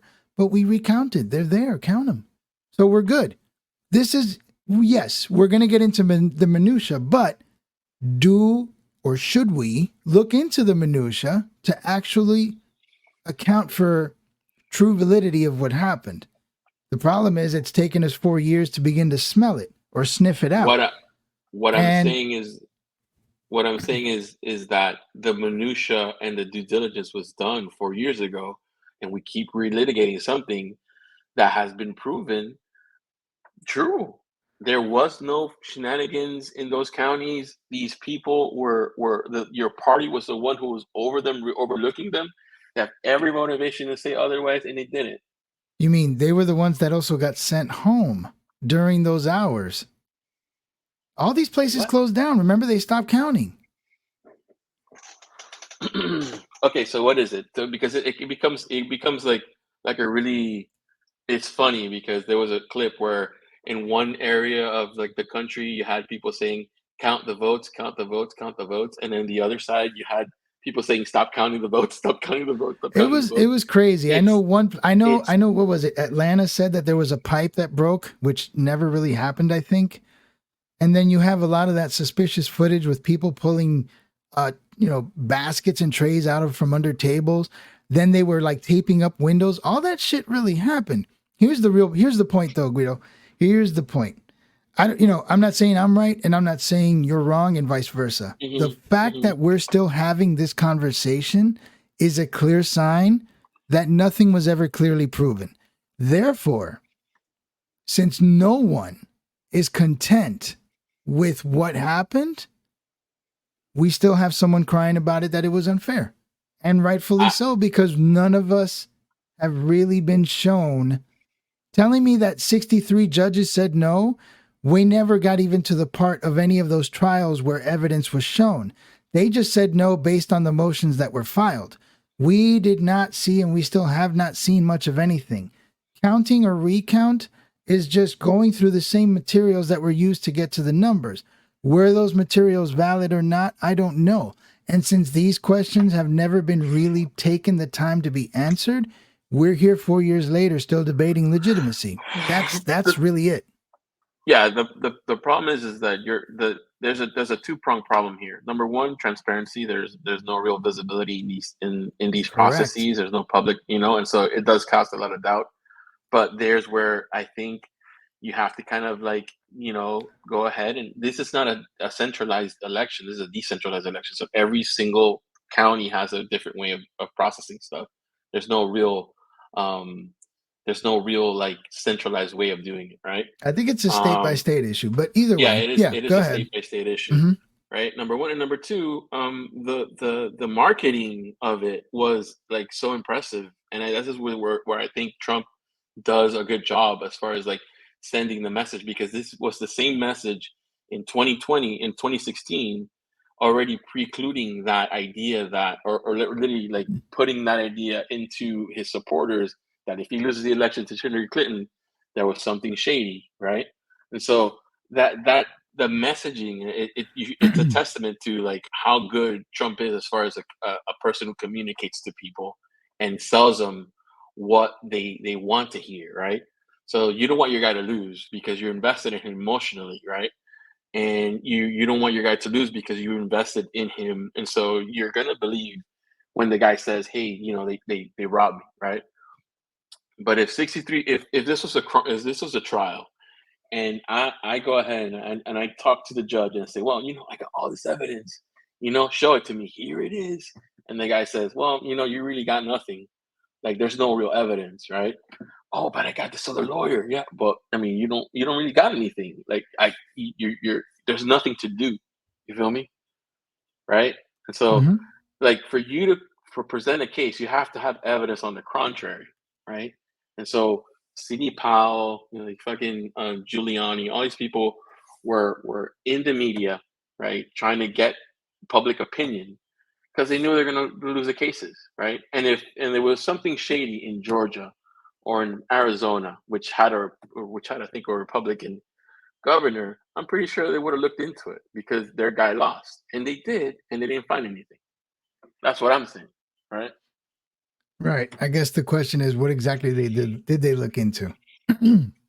and and again, between the law changing with COVID, there's just so much. I think here's what I think. Bottom line, the rush to force the idea that this was legitimate is precisely the reason why nobody thinks it was legitimate. The fact that there's this like, listen, don't question the results or else attitude is precisely why people still think there were problems until. Go ahead. No, go ahead. I'm sorry. No, I was going to say until certain things are looked at with regards to technologies and all that. And I don't know how much of it's been done. There's so much information out there. We all have lives, so there's only so much that we can take in. But that's been the prevailing attitude for the last 4 years with regards to the election. You can't question it. I don't know who the hell anybody is to tell anybody that you can't question anything. No. No, and I'm not saying it's you. I'm not saying it's you. But that has been the attitude.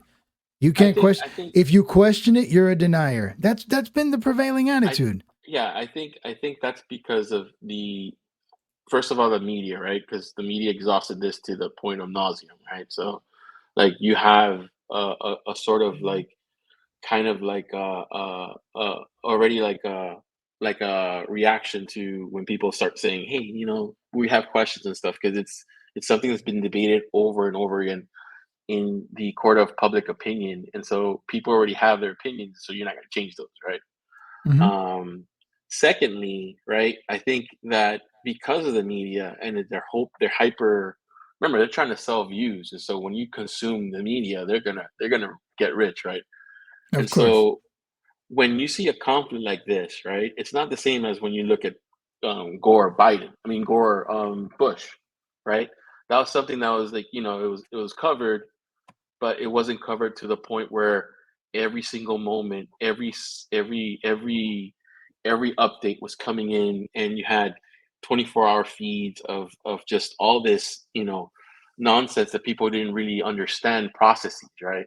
So I used to one of the jobs that I took was as a vote processor, Mm-hmm. right? And so those machines are kind of like, we have to pre-test them before, right?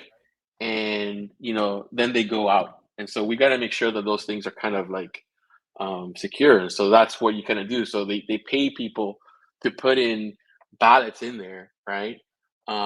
Just to get, so they have, like, say 500 for red and 500 for blue, and they'll put them in there just to make sure that the 1,000 will split up 50-50, and they'll look at it, and you'll do it again the next day, and you do it again the next day, and you do it again the next day, just so that you can have like a record of that this machine is working the way it's supposed to, right? And that's in Dade County. You feel me? Mm-hmm. And so, that being said, like, those are the types of measures that at least Dade County was taking with their elections, right? And so I would assume that all the other counties do the same thing, all the other states do the same thing, because this is something that kind of is an institution of our democracy. We elect the people have the power to elect their leaders. Once that trust is eroded, right, then you have these types of conversations, and I think that's what's happening. Trump did an amazing job at messaging this idea, and it's to the point where even Republicans who have doubts as far as like, if they express any doubts as far as like, that the election was a valid election, they also get ostracized by their party. So Kissinger and that lady from Iowa, Cheney's daughter, right? So like, I think that we're getting to a point where, like, where we have a decision to make. Right? Do we trust the systems that are in place? Do we spend time in making them better? Because we can't go back and relitigate this. You feel me? It makes no sense. You already have your opinion, and no matter what I say to you, you're gonna have your opinion. I mean, that's not gonna change. What will change is your faith in the future election, and that's already tainted. And that's a sad part of kind of like this whole story of like the 2020 fiasco, as election and denying and validation and stuff like that. Like this, that's the issue. Like, here you are, right? Like millions of other Americans who feel like your vote might not count because like it's going to be rigged. And you're never going to have that safety net unless there's something that happens, and that should happen at the local level. But I don't think there's any political will to do it. Well, So I want to address that Biden is a fucking eunuch. no. That's what it says. Ozzy, No, I know that, but Guido, can you see these? Yeah, I can see them. You can see you know them. what, Okay. Carlos, go Yeah. ahead and read it. Go ahead and read it, and I'm gonna address. Biden is a Ukraine. fucking eunuch. To hell with Ukraine. Zelensky is canceling elections and getting rid of anyone who opposes his agenda.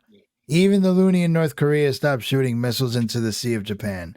Trump would not allow this bullshit. This country is on the brink of a world war. It was always on the brink of a world war. Right. So You- I'm gonna ask him one question, and I don't know if he's still on because he wrote this about.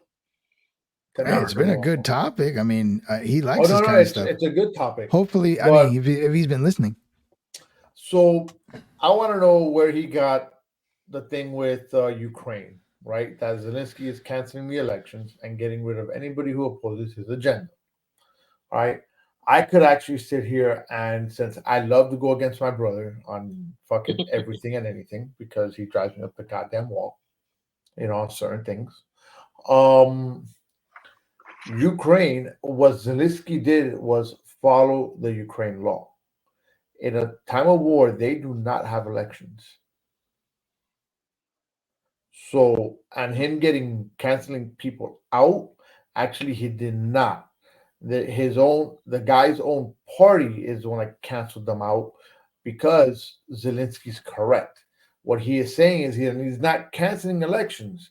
He's saying, hey, let's postpone the elections. It's different when you cancel to when you postpone. Because canceling is saying, hey, I'm not doing this no more. Postpone is, hey, we're going to do it later. Like this show, right? When we're going to do it on a Wednesday, we're not canceling the show. We are postponing it to another day. yes. So I think that this is kind of like a convoluted information because Zelensky had very public falling outs with his generals. Mhm. And so that possibly is the part where he's saying getting rid of anyone who opposes his agenda. So his general, I think his media general or something, a media guy, a couple of guys had gone. One I think was caught with corruption. So I don't take that with a grain of salt. I'm not a person who lives there. But a couple of his generals got fired from their positions and they got replaced, which happens in war. I think Ulysses S. Grant and Abraham Lincoln had some type of scenario where he was fired and rehired or something like that. Simon Bolivar put his top general in jail, if you didn't know that. Yeah. So these things do happen, especially in the heat of war. The canceling of elections, it's again something that I guess is unique to Ukraine and their country. And I given the fact that you have all these things that are blowing up, you wouldn't want people waiting in line, like casting votes when you have a war coming in and the front is moving closer and backing off, right? So you don't want to have extra casualties and stuff. So Just do mail-in ballots. What could go wrong? I mean, people are actually like it's sad to see in Ukraine because like you see like life wanting to be normal, but it's impossible to be normal in a war zone, right? So the things that we take here for granted is not something that they have. It's a luxury over there, right? So I think that message was completely kind of like there's a lot of little parts there, and so those little parts just came together in that one sentence where it's like, hey, he's canceling elections and he's getting rid of people. The North Korean dude. I don't know. He was quiet. He is. No, quiet. you know what? He was quiet. He was quiet. He's too quiet. He was quiet. And say what you want about the baby crossing that DMZ line. No one's ever done that. That was huge. That was huge. I don't know if it would have gone anywhere besides keeping him quiet like it did, but that was a massive moment actually. I don't think anyone's ever going to do that again. I'm sure he's I don't gonna think walk that anyone's gonna DMZ line again. Wow, twice? Hmm. Why not? He's made buddies with him. Yeah. Why Dude, not? I mean, For all you there know, they could talk on the phone all the time. and so what? What is wrong with that though? If it's kept I him didn't say quiet, anything what's wrong. the issue? I did not say anything's wrong with it. Did I?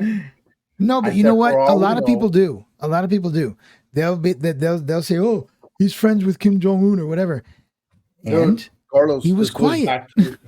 But listen, this goes back to what our show is about. We don't have to be politically on the right side. Doesn't mean we can't be Mm, friends. no, yeah. That's kind of like what's lost as far as like the conversations, as far as the civic conversations we should be having.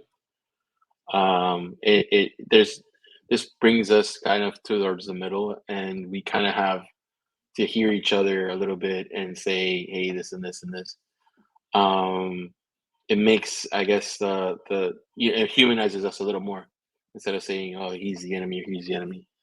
Although I don't pick either side, right? Um, I mean, in it my case, my brother's the enemy, but it's all right. Yeah, but I guess Wow. as a nation, like we should stop trying to We should. vilify Oh, people who have different ideas, right? And that's a kind oh of what yeah. Carlos was saying about cancel culture earlier, right? Right. It's this idea of like censoring through mass shaming, Mm-hmm. right? But that's a part. I don't think that's a symptom of the social media environment that we're in, right? And it's Right. not really a symptom of like policies or anything like that, right? Well, it's a policy used to essentially silence opposition. That's really the whole point of it. If you're canceled, you're quiet. Um, it's an old tactic. I forgot what country used to use that. I'm being sarcastic. you know, that's an old leftist tactic, and so Well, I uh, mean, the right also cancels too. So it's not now, like yeah, they're just catching up now. it's just Uh, it's not just this is the kind of where the conversation kind of devolves is when we start pointing tactics to one side or the other, right? And I'm saying that because I'm sensitive. I'm just saying that because it's an observation. Guido, No. you're sensitive. Listen, bro. At the end of the day, both parties are a piece of shit. Yes, I agree. Well, yeah, and that's not going to change for a while because now they're both bitter.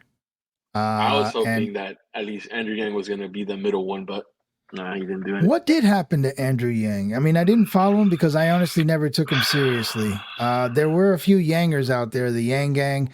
Even one of my best friends was like all about Yang. Where he just vanished? What happened?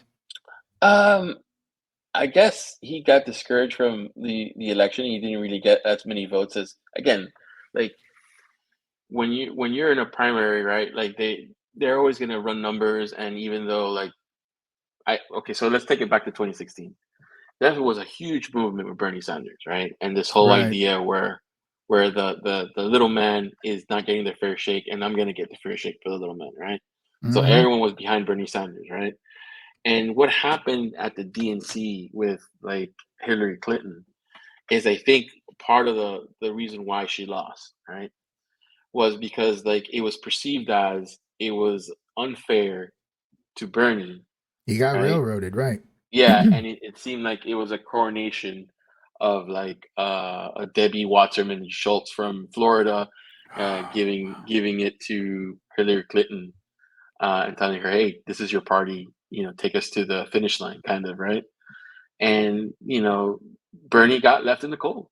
You feel me? And so from then on, I think for me, that's the defining moment that where Hillary Clinton lost to Donald Trump because those supporters that actually supported Bernie either sat out or voted for Trump because they're like like they're not the status quo doesn't fulfill anyone anymore, right? It has to be some type of change, right? Mm-hmm. So that's where we're kind of speeding towards, right?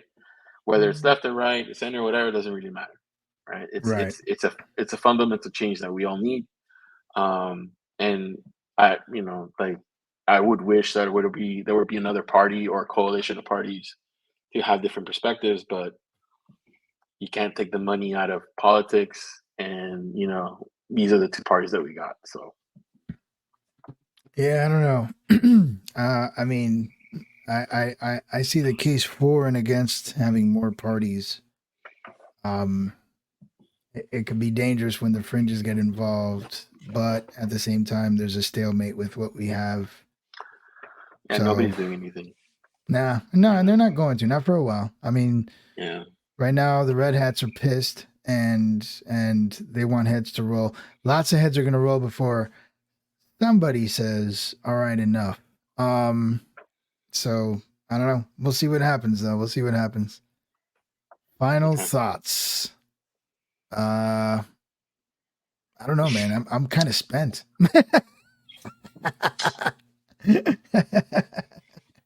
We have talked it. We have spoken it. Again, my final thought is this. Dear America, what you witnessed here for 2 hours is how it should be. None of us agreed on this goddamn show, and none of us hate each other. Get over it. I'm done. That's true. Yeah. Well, final thought for me would be, I agree completely with Carlos. Like, we should be talking more and airing our differences, and not like painting the other the enemy and canceling each other. Right? Like, different ideas are good, and the real threat is automation and AI, and so we're kind of glossing over that. Damn it! And we didn't get into that. Didn't get into that. You know we what? need Guido back next week. We need Guido back next week. Guido, if you're down with this, man. If you're down with this, man, I mean, hell, come back next week, because that's a whole lot of talking right there that we need to get into. There's going to be a lot of teaching, I feel. how to defeat. It could be, but listen, I don't want to end up with a bunch of needles in my neck pretending I know kung fu and shit. So, we when we're on here, we tend to, especially, I think that when we started the show back up now, right? Compared to how we first started, we had our script, what we were going to talk about, how we spoke about it. All right. And that's what we went on, whether it was one topic, 2 topics, 3 topics, 4 topics, 5 topics, 10 topics. At one point we had a topic per every, in an hour, we had a topic every 10 minutes, every 5-10 minutes. Okay. I can tell you that I'm looking at a show that we did in the beginning of 2023. Okay. January 10th. We had 1, 2, 3, 4, 5, 6, 7, 8 topics in a matter of an hour. Good show. We had a script, and we did it for an hour. Now there is no script. Nah. We literally, I used to go around stinking script. shows. You know what? I'll save this story for our 100th episode, because we're getting really close to it. We're on 97. Bro, look at what your brother shows up with at the end of all this. Yeah, that's why I'm not even posting it. I'm not even going to put it, because hold on. We're not going to talk about it. We're going to post it. How do you feel? How do you feel? If there was wait, I lost this. I'm sorry. If there was how ever do you feel a thought, about Biden taking a dump abnormally? If there was ever a final thought, it's that one right there, man. And you know what? This is what this show's about. Speaking our thoughts, speaking our minds, and we discuss it. Carlos, maybe you could join us next week, and maybe. Yeah. Carlos, stop hanging out in the comment section and get your ass in here. Yeah, I mean, I would put him on the show if he chooses to come on, but as long as you can keep your self-talk in check. Who, me? You. As long as I can keep myself in check, I can. Your self-talk. Your self-talk in check. You got to make sure you apply the principles. Look, you see this? This is look. Hold on, I'm not That's there. good. I'm trying That's to read good. the show. He says Oh, that's- challenge that's- challenge accepted. Challenge Alright. accepted. You know what? So I'm gonna have to get a book. I'm gonna be doing this. I think at Carlos, I'm gonna give you the reins next week. Oh And wow. I'm just gonna do this all day. There you go. because All right. I will This be is the one of those moderator. things that you just Not a do, problem. Not you a know, problem. every finger to the thumb, and then you just gotta cool down and take it easy. But hey, Hey, look, Excellent. Excellent. Did you guys see that interview with Tucker Carlson and Bukele from Nope. Salvador? Yes. Yo, I saw parts of it. Yeah, I saw parts of it. oh Yes. dude, I saw that one, and I also saw the one with Millet. That guy, I love that Oh. guy. I love that guy. He's a Yeah. badass. He's No, a but badass. Bukele really impressed me. Bukele, yeah, he's hardcore. impressive. He's a like, smart guy.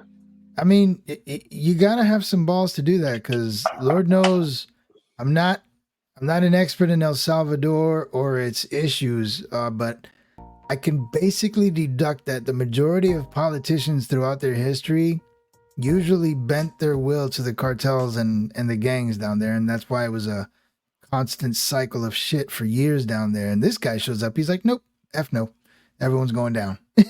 And he's done it.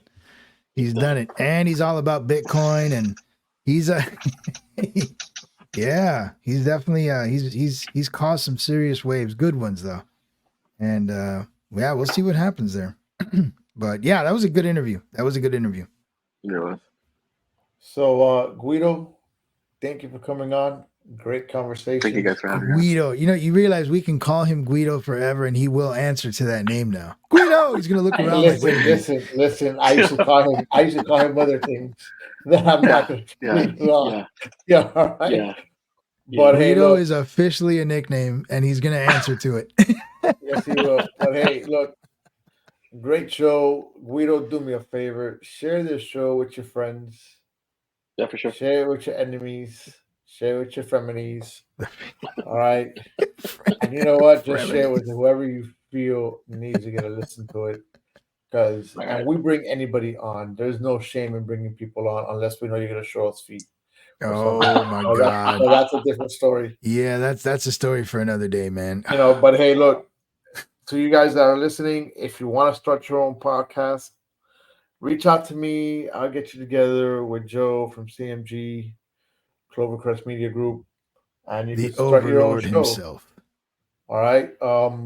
Catch you guys next week, same night, hopefully, same channel, hopefully. Might be a different platform. But what are you teasing here, Frank? What is going on here? You'll see. All right. Catch you guys next week. Adios. Speaking the Real Podcast. Vamos a mandarle ahí a Speaking of Real Podcast. Oye, ¿te enteraste del nuevo podcast? ¿Cuál es? De Speaking Real. Speaking is Real, normal. Oye, mi inglés está malo, pero Speaking is Real es lo mejor, mi hermano. Vengo descargando de antemano para que sepa, si quieres un podcast bueno, mire Speaking, que se respeta. Para que lo sepas, están duros y le meten Speaking Real, pana, no hay billete, pero sí hay talento para demostrar y cuando estemos arriba, todito vamos a ayudar. Thank you for watching. Speaking with You is brought to you by Clovercrest Media. Don't forget to follow us on YouTube, Facebook, Instagram, Twitter, and Twitch. You can listen to us wherever you get your podcast. See you next week.